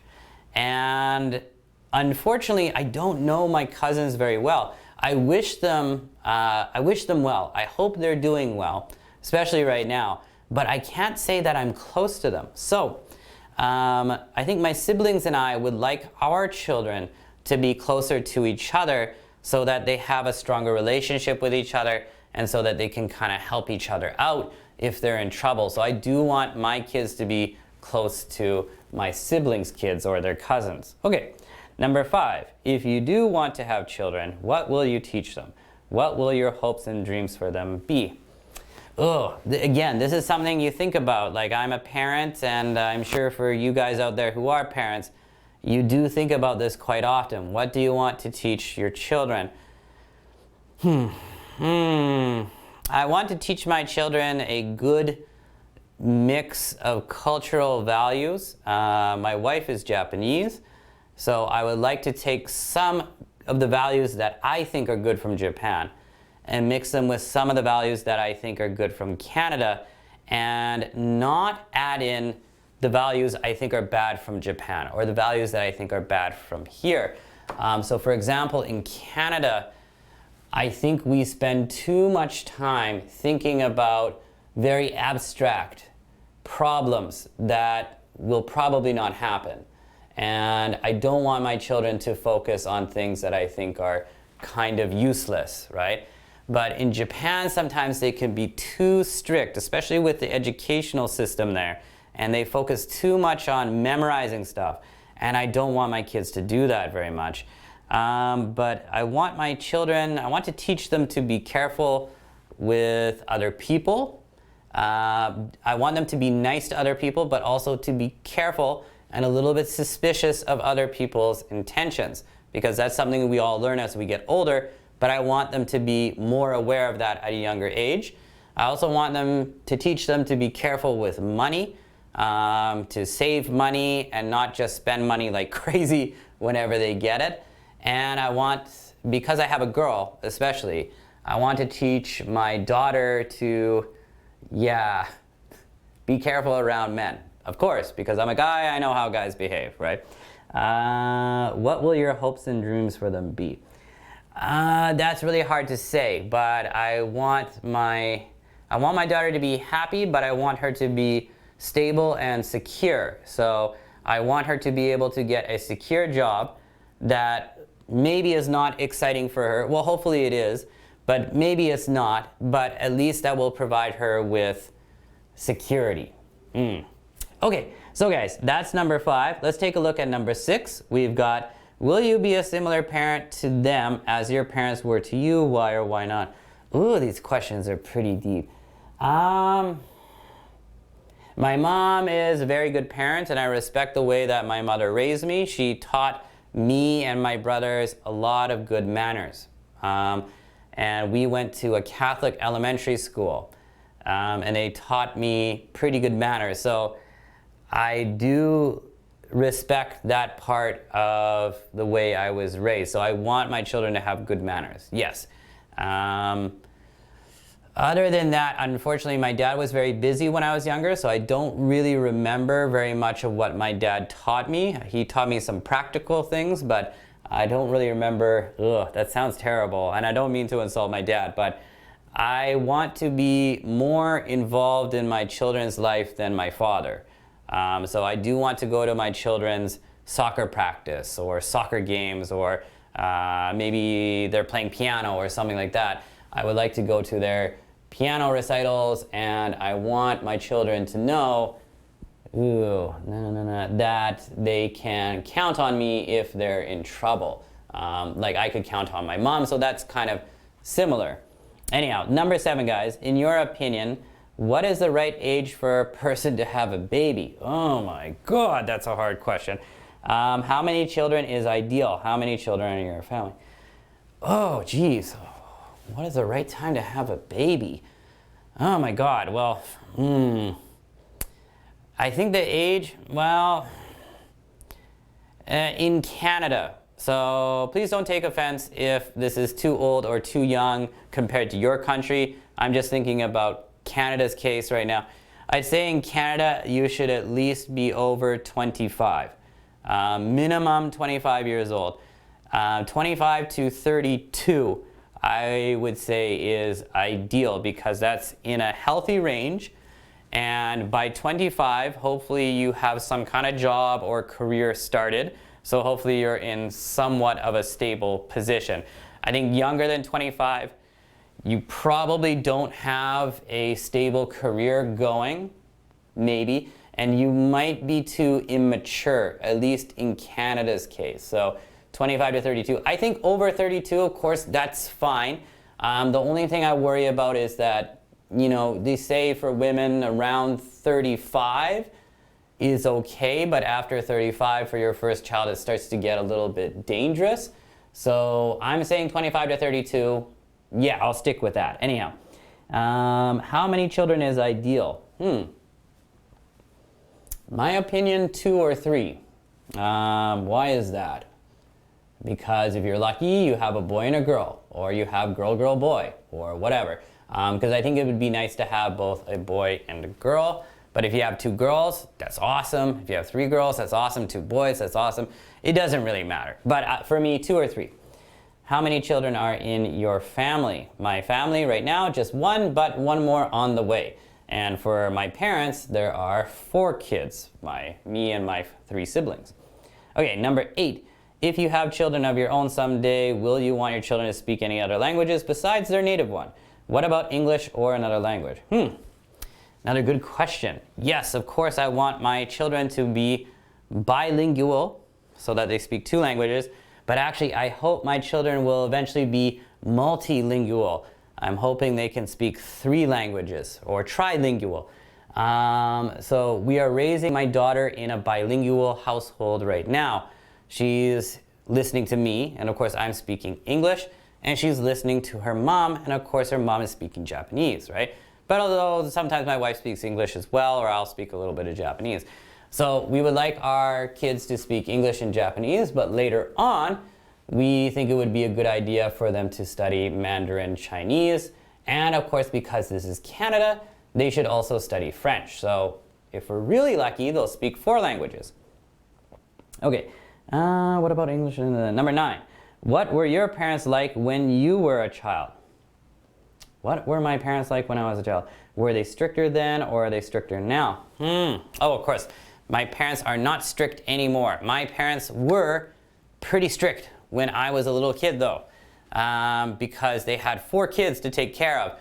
And of course, 4 kids is a handful. That's a lot of work. So yeah, my parents, my mom and dad were pretty strict when I was a kid. And sometimes they had to threaten us, right? They had to, you know, do your homework or, you know, no TV for the summer, right? Or no Nintendo games for 2 months, or no, or I'm gonna hit you with this pasta claw, right? In Canada, physical punishment of children is currently a big no-no. I don't think you are allowed to physically punish your kids, but when I was younger, it was still kind of acceptable, and my parents were a little bit more traditional, so they did hit us occasionally, not in any evil way, right? But we did get hit sometimes, so they were pretty strict. Now, of course, no, they're not strict, they calmed down, right? But what we should do, guys, looks like, ooh, we're going over the break a little bit. Let's take a break for about 10 minutes. When we get back, I'll finally finish this stuff off, and then we're gonna be doing just a little bit of listening. So I'll see you guys again in about 10 minutes.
Okay guys, welcome back.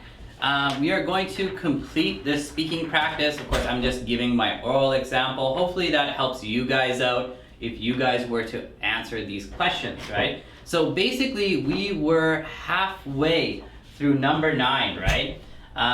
So I just said that, yeah, of course my parents are not as strict now as they were in the past, but your situation could be completely different, right? Now, did they have expectations for you in school? So did your parents expect you to do really well in something or just do well overall? Yes, my mom did have expectations. She expected me to do fairly well, right? She wanted my siblings and I to be good in school, but mostly from a behavior standpoint. My mom especially wanted us to behave well and to be polite and friendly, right? She did want us to get good grades, but I don't think she pushed us too hard. However, she did encourage us to be interested in music and history. Unfortunately for music, that didn't, well, I'm interested in music, but I've never really developed a talent for playing any instrument, but I was always interested in history, so that worked out. In sport, well, I'll be honest, I was never very good at sports except for badminton. I was okay. I was an okay soccer player. I was an okay hockey player. But I don't think my parents had high expectations for sports. But for my younger brother, they did, because my younger brother in our family, he was always kind of athletically gifted. He was quick. He was pretty strong. So my younger brother was quite a good hockey player and a very good soccer player. And I think maybe if he had tried harder, and maybe if we had lived in a city like Vancouver or over in Europe, it's possible my younger brother might have been able to get into maybe a lower level league. Like, I don't want to lie and say like he was the best ever. He could have been, you know, Lionel Messi or Neymar from Brazil. He maybe wasn't that good, but he was quite good. He was one of the best soccer players in my hometown. Yeah. In the arts, they didn't really have high expectations for me when it comes to arts. I think they realized early on that I was really bad at drawing and really bad at painting, so they didn't worry about that. Did they enroll you in many extra sports or activities? Yes, they enrolled me in things like soccer, hockey, badminton, tennis. I was also enrolled in piano lessons when I was a kid. Unfortunately, I was not very good and I didn't like it very much, but they did enroll me in some, extracurricular activities.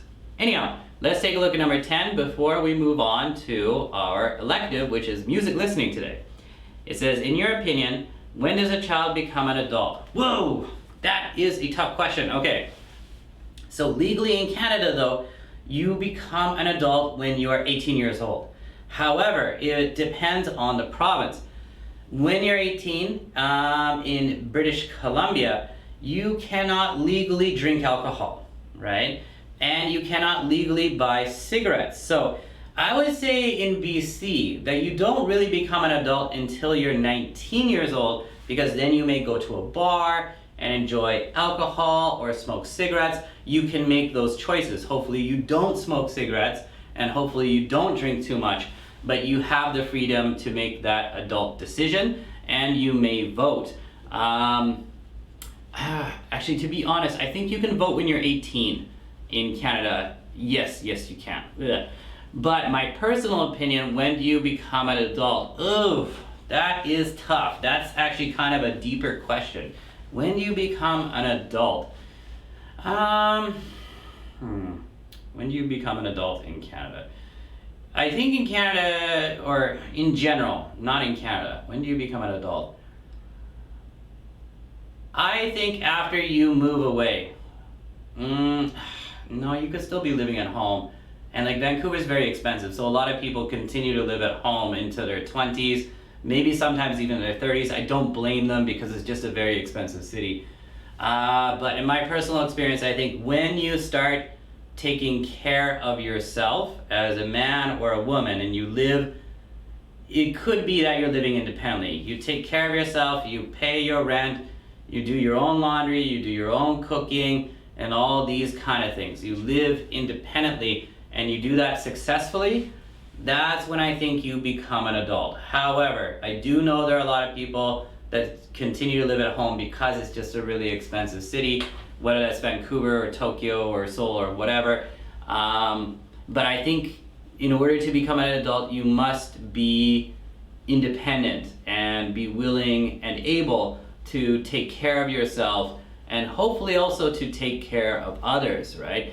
I think when you develop a relationship, a boyfriend-girlfriend relationship with a partner, and you're able to work together with them as a team. And you like them, you love them, blah, blah, blah. But you're also able to work with them together successfully to build some kind of life together. I think at that point, you are definitely an adult.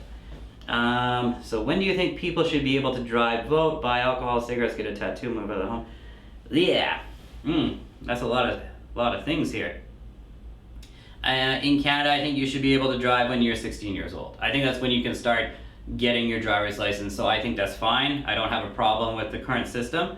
When should you be able to vote? When I was younger, I thought they should reduce the voting age. Now that I'm older, I actually think they should increase it, because I think young people in Canada don't go out and vote because they just don't see the value in it. So I think they should raise it to 20, actually. That's probably a very unpopular opinion, though.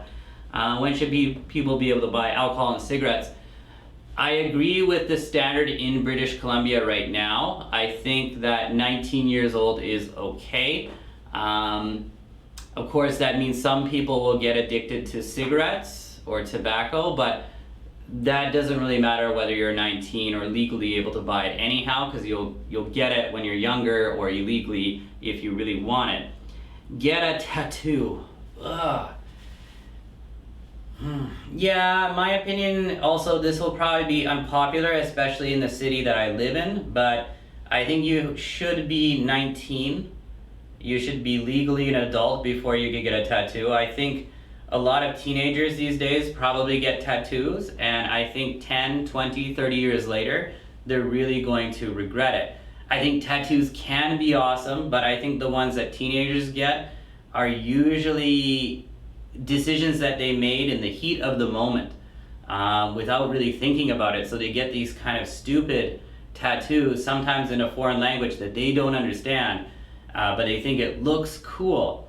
But 10, 20, 30 years later, it doesn't look cool. However, I think when adults make the choice to get a tattoo, I think sometimes a tattoo can be very meaningful for them. One of my former co-workers, a really good guy, I believe he was Hindu, so he got a Hindu tattoo that did have some meaning to him and his family. So I thought, that's cool, that's great, right? Or I know people might get the name of a family member or a relative, a friend or whatever, or a child. Ooh, that's terrible. Or not that it's terrible. Or a partner who maybe passed away, and sometimes they get a tattoo of their name or something that reminds them of that special person in their life. And I think that's okay. That's their decision. That's important for them. That's okay. But teenagers, no. Should be 19.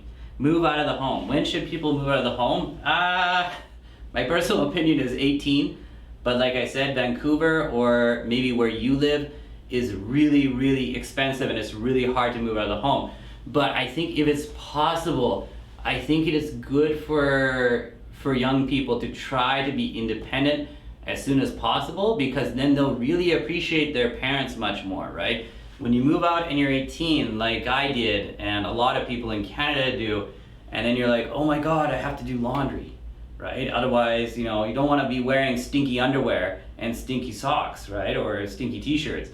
Or, oh my God, I gotta prepare dinner for myself. My mom's not just gonna suddenly appear and give me dinner. So then you have to, do laundry, cook meals for yourself, do the dishes, clean your apartment, clean your room, etc., etc., etc.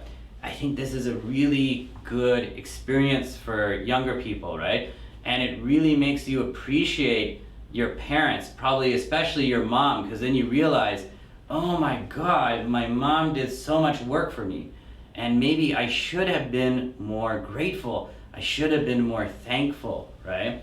But also for your dad, because you have to go get a job, right? And you gotta make money, otherwise you can't pay your bills and your water gets cut off, or you don't have internet or something like that. So then you realize, like, so that's what my dad was doing. My dad was working hard to make money so that I didn't have to pay the internet bill.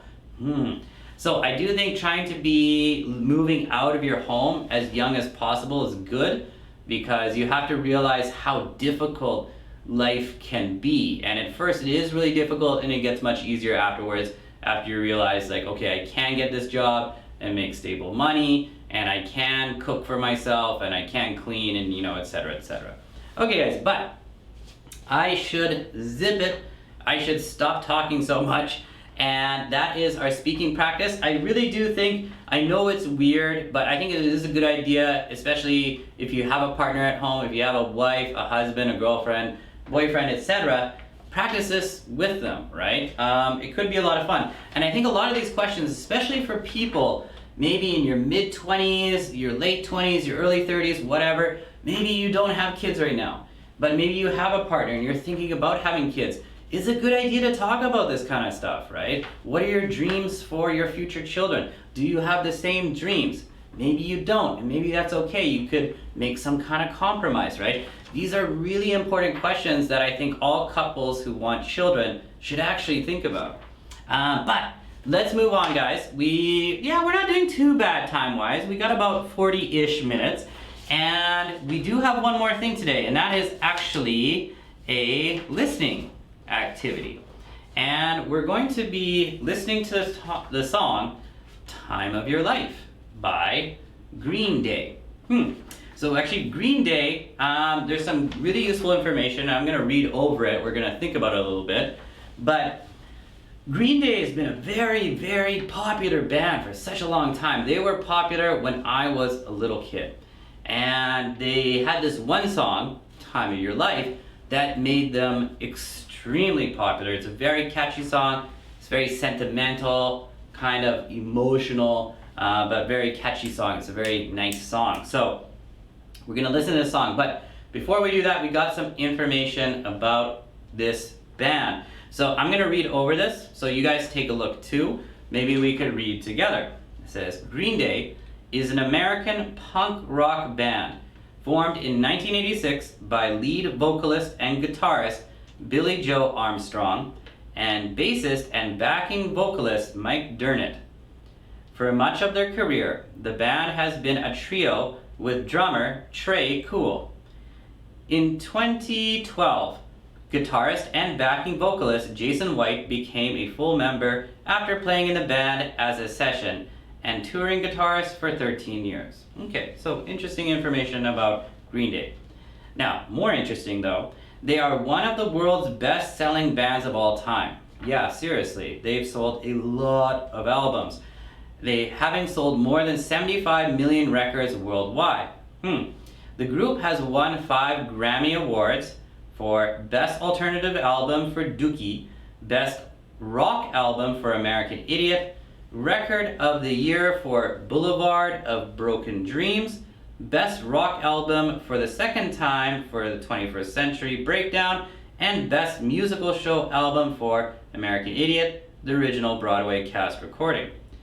In 2010, a stage adaptation of American Idiot debuted on Broadway. So they've been a very busy band. They made a lot of different albums, and some of their albums have also debuted as a Broadway play. I hope you guys know Broadway in New York is famous for theater plays, right?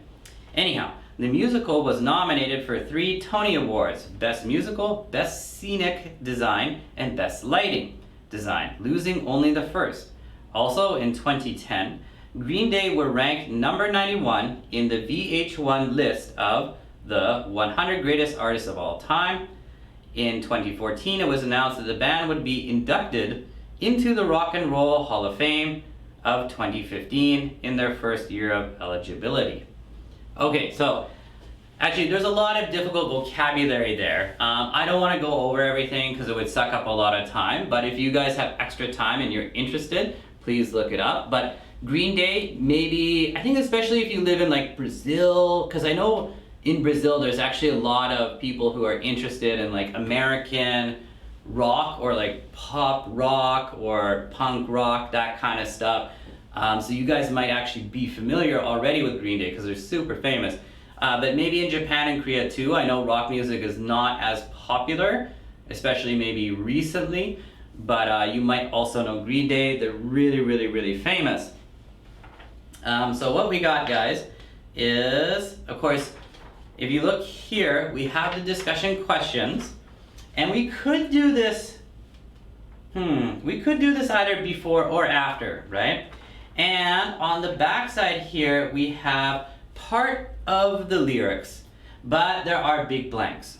So I also don't have the answer. Actually, there is an answer sheet, but I forgot to print it off. So I'm also gonna have to listen and try my best to fill this in. How about that's what we do first? Let's listen, try to fill this in, probably listen a second time, then go over what should be put in the blanks, and then lastly look at the discussion questions. So guys, I want you guys to enjoy it. It is a good song. I probably listened to it too many times, so it's not so great for me, but I hope you guys like it. So let's listen.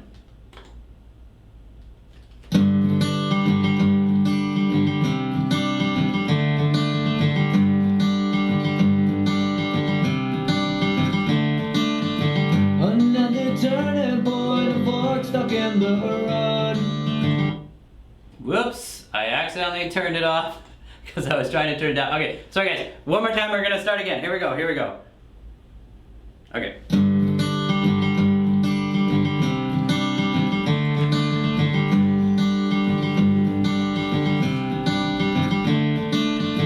Another turning point, a fork stuck in the road. Time grabs you by the wrist, directs you where to go. So make the best of this test and don't ask why. It's not a question but a lesson learned in time. It's something unpredictable, but in the end is right. I hope you had the time of your life.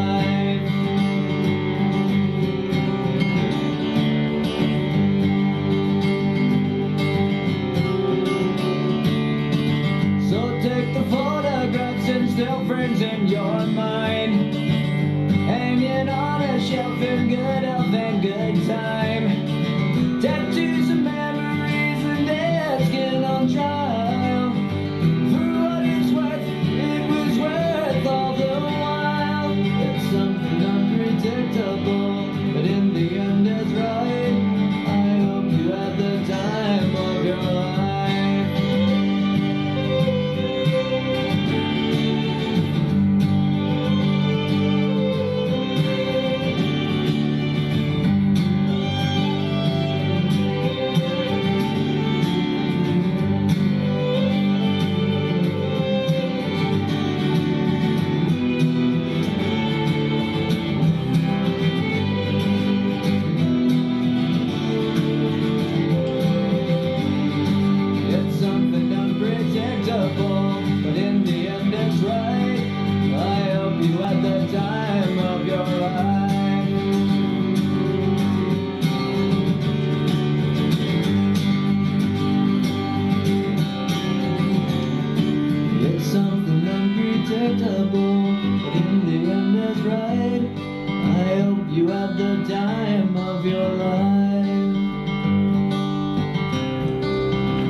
Okay guys, so have you heard that song before? I kind of imagine that you have actually, because it's probably one of the most famous rock songs, or at least punk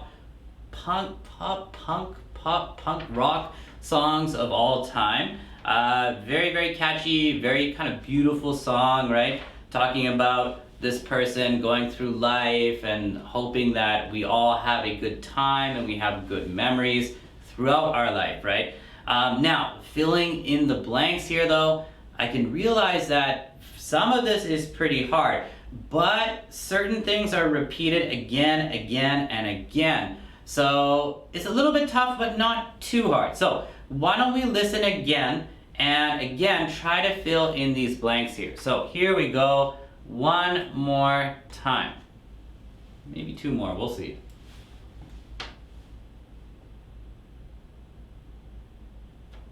Okay, should be starting.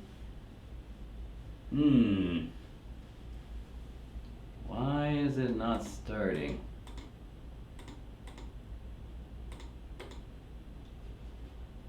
Okay, technical difficulties, guys. 1 second, let me try this again. Okay, yeah, there we go.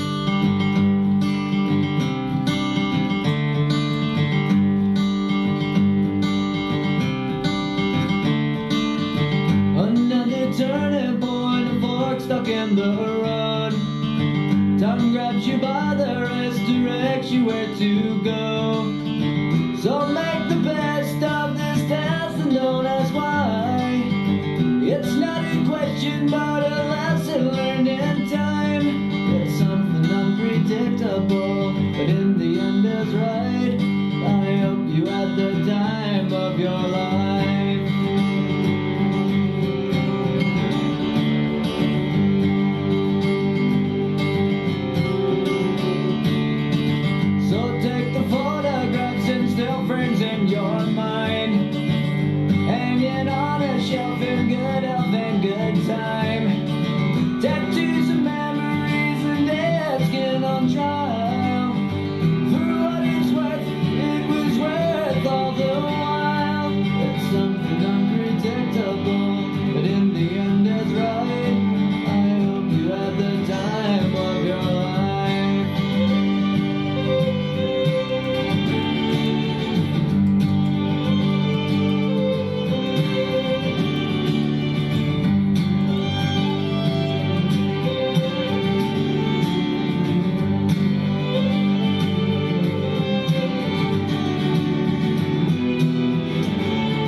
Okay guys, yeah, what a nice song, right?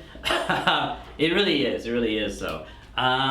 So I hope you guys were able to catch what could go in the blanks here. Maybe you didn't catch everything. I think some of it is a little bit hard to catch, except for the things that repeat. I'm pretty sure you guys got that at this point, right? Anyhow guys, let's take a look at what actually goes in the blanks here. I'm actually just gonna number them as they go here. So number 1, we had another something point. Another what point? And if you didn't get it, this is my hint. Another, well, actually, maybe that doesn't really help, but okay, maybe that helps, right? I turned around. So another turning point, right? Now, turning point is actually a pretty good term. What is a turning point? Well, a turning point in history or in your life is an important point in your life or in history where things suddenly turn, right? Whether that's in a good way or in a bad way, right? So recently, of course, we're dealing with coronavirus. That has been a major turning point in history, right? We were kind of all going in this direction, but now there's coronavirus, so we have to make this turn, right? And it could lead to a lot of problems, but maybe it could lead to a lot of great things too. So it might be a major turning point in history, right? But maybe also in your life, there have been many turning points, right? Maybe when you broke up with that bad boyfriend or that bad girlfriend, at the time you were sad, but then you realize later you met another partner and you really love them and you fall in love with them, blah, blah, blah. So that point in the past, it was a turning point, but it turned out to be good. But of course, a turning point could also be bad. It's not good or bad. It just means that something is changing in your life or in history. Anyhow, so turning point, really good expression. Number 2 though. So another turning point, a fork stuck in the road. I'm pretty sure you guys caught that. Now, if you think about this, it sounds a little bit silly at first, right? You might be thinking about a road. And in the road, for some reason, there is a fork, right? Why did somebody put their fork in the road? But what a fork in the road means is that there is a diverging path, right? Or there's a path going on somewhere else. So I think what he's saying here, you know, in life or in history, there are turning points, right? And sometimes there are forks in the road. You're going this way, but then suddenly there's this other option, right? Or you have to take this road sometimes. Maybe that's a problem, or maybe it's an opportunity, right? Depends on life. So we all know that, especially the older we get, that there are many turning points in our lives and there are many forks in the road, right? Some of those forks are good, some of those forks are bad, but hopefully we can deal with the bad ones and get opportunity out of the good ones, right? Anyhow, so let's move on though. Okay, now, so another turning point, a fork stuck in the road. Something grabs you by the wrist, directs you where, ba-ba, right? But what grabs you by the wrist? It is time. Time grabs you by the wrist and it directs you where, and this one was easy to catch, to go. So let's think about that a little bit. What does that mean? Time grabs you by the wrist. So think about your wrist, right? Don't think about it too deeply. Who thinks about the wrist too much, right? But anyhow, your wrist, this area right here, saying time grabs you by the wrist and directs you where to go. Like time is showing you where to go. So I think what he's talking about here is like, yes, we have the ability to make our own decisions in life, but sometimes there's something called destiny, right? Like maybe a lot of you guys, whether you're religious or not religious, you might believe in the idea that you have some kind of destiny, right? And it might not be like, you know, like, wow, you're gonna save the world. Not that kind of destiny, but you have this destiny to meet this person, to meet your partner, to have a child with them, right? Or to get this job that you're really passionate about, right? So time grabs your wrist and it shows you, it directs you where to go, right? So it's kind of an interesting line in this song here. So next line, blank makes the best, blank make the best of this test and don't ask why. Okay, actually this is too easy. It was just so. So make the best of this test and don't ask why. When he says the test, I think he's talking about just life, right? Make the best of your life. Don't ask why. Don't ask why you have to do that. I think he believes it's a waste of time, right? I think overall this song is saying, you know, like try to enjoy your life and do your best, right? Anyhow, next one here, it's not a something, but a lesson learned in something. Okay, so let's take a look at 6 and 7. Okay, it's not a question, right? It's not a whoops, I wrote this too closely. It's not a question. It's not a question, but a lesson learned in, again, we have time. It's not a question. This test is not a real question. It's something you learn over time, this life of yours, right? So yeah, that's kind of interesting. Anyhow, moving on, it's blank blank, but in blank blank is right. So 5, 6, 7, this would be 8, 9, or just 8 and 9.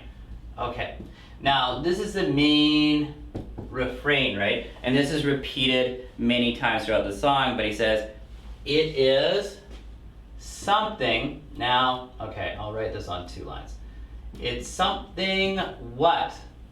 It's something that we cannot predict. We cannot predict how our lives are going to go, right? Especially recently, we probably all discovered that nobody really saw this virus coming from China, right? Coming from, the coronavirus, right? Nobody really saw this turning into a huge thing that would stop the world economy for a while, right? So it's something unpredictable. It's unpredictable. We couldn't predict this, right? And he says it's something unpredictable, but in blank blank is right. But actually, sorry guys, this is a typo here. It shouldn't say is right. It should say it is right. But anyhow, but in the, wow, TE. Oh man, I need to eat dinner. I must be hungry. In the end. So it's something unpredictable, but in the end, it is right. So I think he's saying life is unpredictable. There are many forks on the road. There are many turning points in our life, and they're all really unpredictable, right? But it's something unpredictable, but in the end, it's right, because that makes up your life, and hopefully your life is good. And the next line after this, we've got number 10. I blank, you had the blank of your life. 10, 11, and 12. And this is also repeated again and again throughout the song. But he says, I hope you had. Wait. Had is already right? Yeah, I hope you had the time of your life.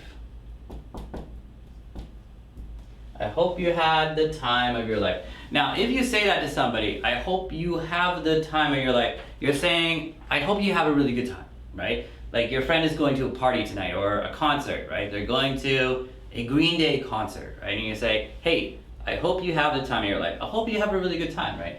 But the singer is saying to us that throughout our lives, he's saying, I hope you had the time of your life. I hope you really enjoyed your life before you pass away, right?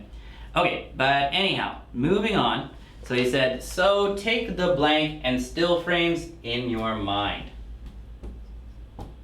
So take this one's pretty easy, click photographs. So take the photographs and still frames in your mind. So he's saying not necessarily take pictures with your phone or your camera, right? But take pictures with your mind. Try to remember those great memories, right? And yeah, still frames in your mind. Hang it on a shelf in good health and blank time. This one's easy though, it's and in good time. So I think he's saying when you get older though, you want to hang those memories on the wall, right? Those memories of good times or good people. After that he says tattoos. Now here on the sheet it says tattoos and, but actually no, it should be tattoos of something, right? So let's move on to 15. Tattoos of what? Memories. Tattoos of memories, because a lot of people get tattoos of some kind of memory, right? Tattoos of memories and dead skin on trial. Now actually this is the one line that I don't truly comprehend, that I don't truly understand what he's exactly trying to say here, because this is open to interpretation, which means you could have different ideas about it, right? Tattoos of memories and dead skin on trial. No, I'm not going to make a guess as to this one. I'm not too sure. But anyhow, let's move on then. For what it's blank, it was blank all the while. And these two words are the same. For 16 and 17, it's the same answer. It is worth. For what it's worth, it was worth all the while. So we all know worth, what something is worth, right? Is it worth it? Is it a good idea to invest my time and energy in this, right? Was doing this thing worth it? Yeah. Worth it is a very useful term, right? We often ask each other, Like maybe your friend buys a really expensive Apple iMac Pro, right? So you ask your friend after a year, was it worth it? Like, is it that good that you were able to spend that much money on it? Because it's a very expensive product, right? And your friend says, maybe not, because I only use it for web surfing. I don't use it for video editing or some complicated task. So maybe it wasn't worth it, right? Or maybe it was worth it, right? So I remember one time, this was before I had my daughter, but I was with my wife, of course, but I had a plan to go meet a friend of mine, and I went out and I drank too much, right? And that's a pretty common story with couples. So come back home, you know, I'm trying to be sneaky, like, okay, open the door, be quiet, close the door, lock the door, go to the bathroom, okay, mouthwash, mouthwash, mouthwash, brush my teeth 1, 2, 3 times, and then like, okay, get all clean. And I'm hoping she's sleeping, she doesn't realize I'm home, and then I get into bed, and then I look up and I drank too much and the ceiling is spinning, right? I'm feeling, ugh. So then my wife turns over and she smacks me on the shoulder and she says, was it worth it, right? So she's saying to me, was it worth your time going out and drinking too much and maybe making me angry, right? So anyhow, worth it is a good term. After that, guys, we got, okay. After that, we have a repetition of the same thing we looked at here. It's something unpredictable, but in the end, it is right. I hope you had the time of your life. And then again, something unpredictable, but I hope you had the time of your life, right?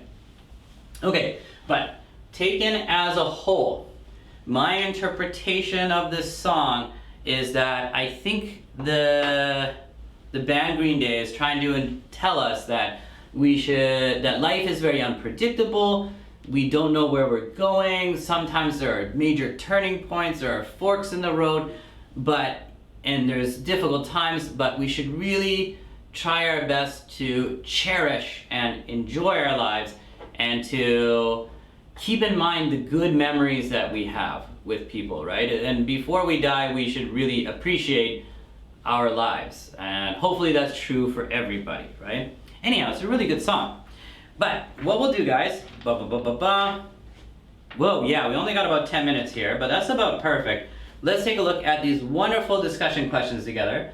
I will give you guys just an oral example of how I would respond, and hopefully that makes sense to you, and maybe you would respond in a similar way. But, of course, it's just my opinion, so you may disagree with me. So number 1, though, is what has been the best moment of your life so far? Ugh, that is such a hard question, and I've thought about this before when people have asked me, and I don't really have a good answer. What is one of the best times of your life? Of course, I should say some kind of memory about meeting my wife, and I do have a really great memory of running into my wife for the first time. I don't want to share that one. A little bit too personal. You know, it's a little bit too emotional. But one of the best memories I have was after my first year at university. I was staying in a dormitory up north in a university called UNBC, or University of Northern British Columbia. And one of my friends on our floor, so each unit in the dormitory would have 4 people in it. But one guy, I made good friends with this one guy, and he was from Idaho. And Idaho is in the United States, right? They're famous for Idaho potatoes, right? Second best in the world. Of course, number 1 is PEI, Prince Edward Island potatoes. Yum, yum. Anyhow, so I met this American guy from Idaho who was, like, I guess technically an international student studying at UNBC. And we became good friends, and we found out that we kind of had similar circumstances growing up, so we became pretty close. And after the second semester was done, of course, he had to go back to the United States. He was really lucky. He was going to be studying, I think, at the University of Honolulu. So he was going to Hawaii to study. Man, I was jealous, right? But before he left, he wanted to explore northern Canada. So he came up to visit me in my hometown during the summer. And we drove up north, further north, to go to Alaska. So we went on a road trip to Alaska together, and we went to a ghost town. Now, a ghost town does not mean a place with ghosts, but a ghost town is like an abandoned town or city. That means people were living there in the past, but they all left, or most of them left. And so there are these buildings or houses, but nobody's living there. So we went to this ghost town because it was kind of famous. And yeah, we just saw a lot of nature and wild animals and yeah, lots of bears. Actually, that was pretty scary. We tried to go camping in this ghost town, and this was in the summer, but this is in Alaska. So at nighttime, it was actually still really cold, even though it was summer. It was like maybe 5 degrees, like, or approaching 0. And we were in this tent, and we were trying to go to sleep, and it's cold. And all of a sudden, something started pushing against the tent. And it was an animal. We could hear the breathing, like, So of course, we freaked out. We got really scared. And what we imagined, of course, is that it's like a grizzly bear. And grizzly bears are not black bears, right? Grizzly bears are like 500 kilograms, taller than the ceiling in here, and like if they hit you, you're dead. Anyhow, so we freaked out. We ran out of the tent, ran to his car, got in the car, and then we finally look out to see what it is. And it wasn't a grizzly bear, thank God. It was a horse. It was a wild horse just walking around the town. So I guess before everybody abandoned the city called Hyder, Alaska, there's a few people living there, and it's an interesting place.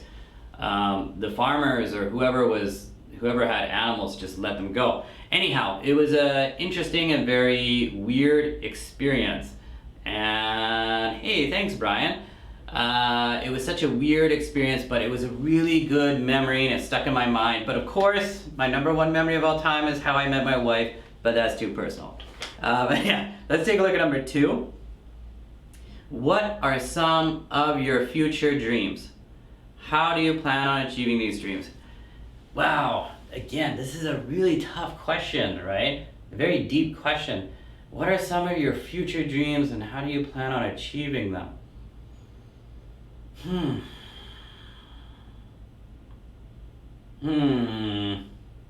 What are some of my future dreams? Ooh, that's a tough one. How do you plan on achieving these dreams? Well, one of my future dreams actually, not really job related, it's more environment related, but maybe just 1 year or 2 years later, I want to move back to the countryside. I want to live in a smaller town or a smaller city like I used to when I was a child, because when I was a kid, I always thought my hometown is so boring, right? And then I became a teenager and I thought, oh, I want to get out of here. And then of course when I hit 18, I got out and I left, and then I lived in bigger cities, and eventually I moved to Vancouver. But then you get older, like me, you know, once you hit your 30s, and then maybe you have a kid, and then you realize that living in a city is not so good anymore, especially for kids. So probably, actually, it would be better to raise my kid in the countryside. So one of my dreams is to, well, it's not a dream, it's more of just a plan, is to move to the countryside. I'm not exactly sure where, could be my hometown, and well, I'd like to work with a good friend of mine somewhere in the countryside, and to have my kids be happy there. How do you plan on achieving these dreams? Well, of course, there's the problem with coronavirus right now, so I think I gotta kind of wait until that's over, but you never know. Okay, but how about you guys? I hope you guys can achieve your dreams, so please think about that too. Number 3, what is your favorite memory from your home country? What is your favorite memory so far in Canada? Okay, so this question is hard for me to answer because this question is for you guys. It's for international students. What is your favorite memory from your home country? Well, my home country is Canada, So I think I already answered that question because it would be traveling in northern British Columbia. Because British Columbia, of course, this is one province in Canada, and I am biased because I was born here, but I think it's the most beautiful province in Canada by far. Probably one of the most beautiful places in the world. So what is my favorite memory? I have lots of memories from outside of Canada though, because I have traveled. I lived in South Korea for about 1 year, and I went to a university there called Yonsei, and I had lots of good memories in Korea. One of my favorite was visiting Pulguksa. Ugh, I always mess up the pronunciation, but it's such an awesome place, especially if you like history. Oh yeah, no problem, Brian. I'm really happy that you enjoy the class. Please join anytime. Yeah, I have good memories in Japan. My wife and I have also traveled to a couple of countries in Europe, and I have a really awesome memory of being in the Czech Republic, or you guys might say Czechia. We went to this small little town with a castle on the side of this mountain, and I was just amazed, and I was like, wow, this is so awesome. And there was a medieval village, and the Czech Republic has awesome beer, and it was super cheap. So I'm a really big fan of the Czech Republic. If you're from the Czech Republic, thank you so much for having an awesome country. Well, everybody's country is awesome, of course, but I really like the Czech Republic. But anyhow, guys, last question. Do you think people live too much in the past? Is it a good thing or a bad thing? I think some people live too much in the past, and I do think that's a bad thing if you focus too much on the past, because maybe in the past you were more successful or something went really well for you in the past, right? But maybe things are not going well for you now. My opinion is don't focus too much on the past. It's nice to remember good things, but I think we should all focus on the future, especially right now, right? We all have to make plans for what to do when this crisis with the coronavirus is over. You know, protect yourself, protect your family, do your best, and hopefully we'll all get through this together, and hopefully all of our futures will be a lot brighter, and hopefully we can achieve our dreams, whether that means getting the job that you really want, or marrying your partner, or having a kid, or moving to another country, or moving to another area. Hopefully we can all achieve a lot after or during this crisis, but most likely after, because this crisis is causing so much trouble.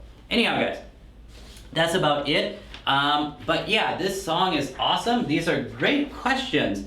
And these are questions like if you do have a partner or just by yourself, you should think about these things because they're really deep. But again, if you take a look back at the speaking practice, highly recommend to do this with a partner, especially your boyfriend just your boyfriend or girlfriend. Practice those questions because it's really good to think about those things and like having children with your partner to make sure that you guys are on the same page, right?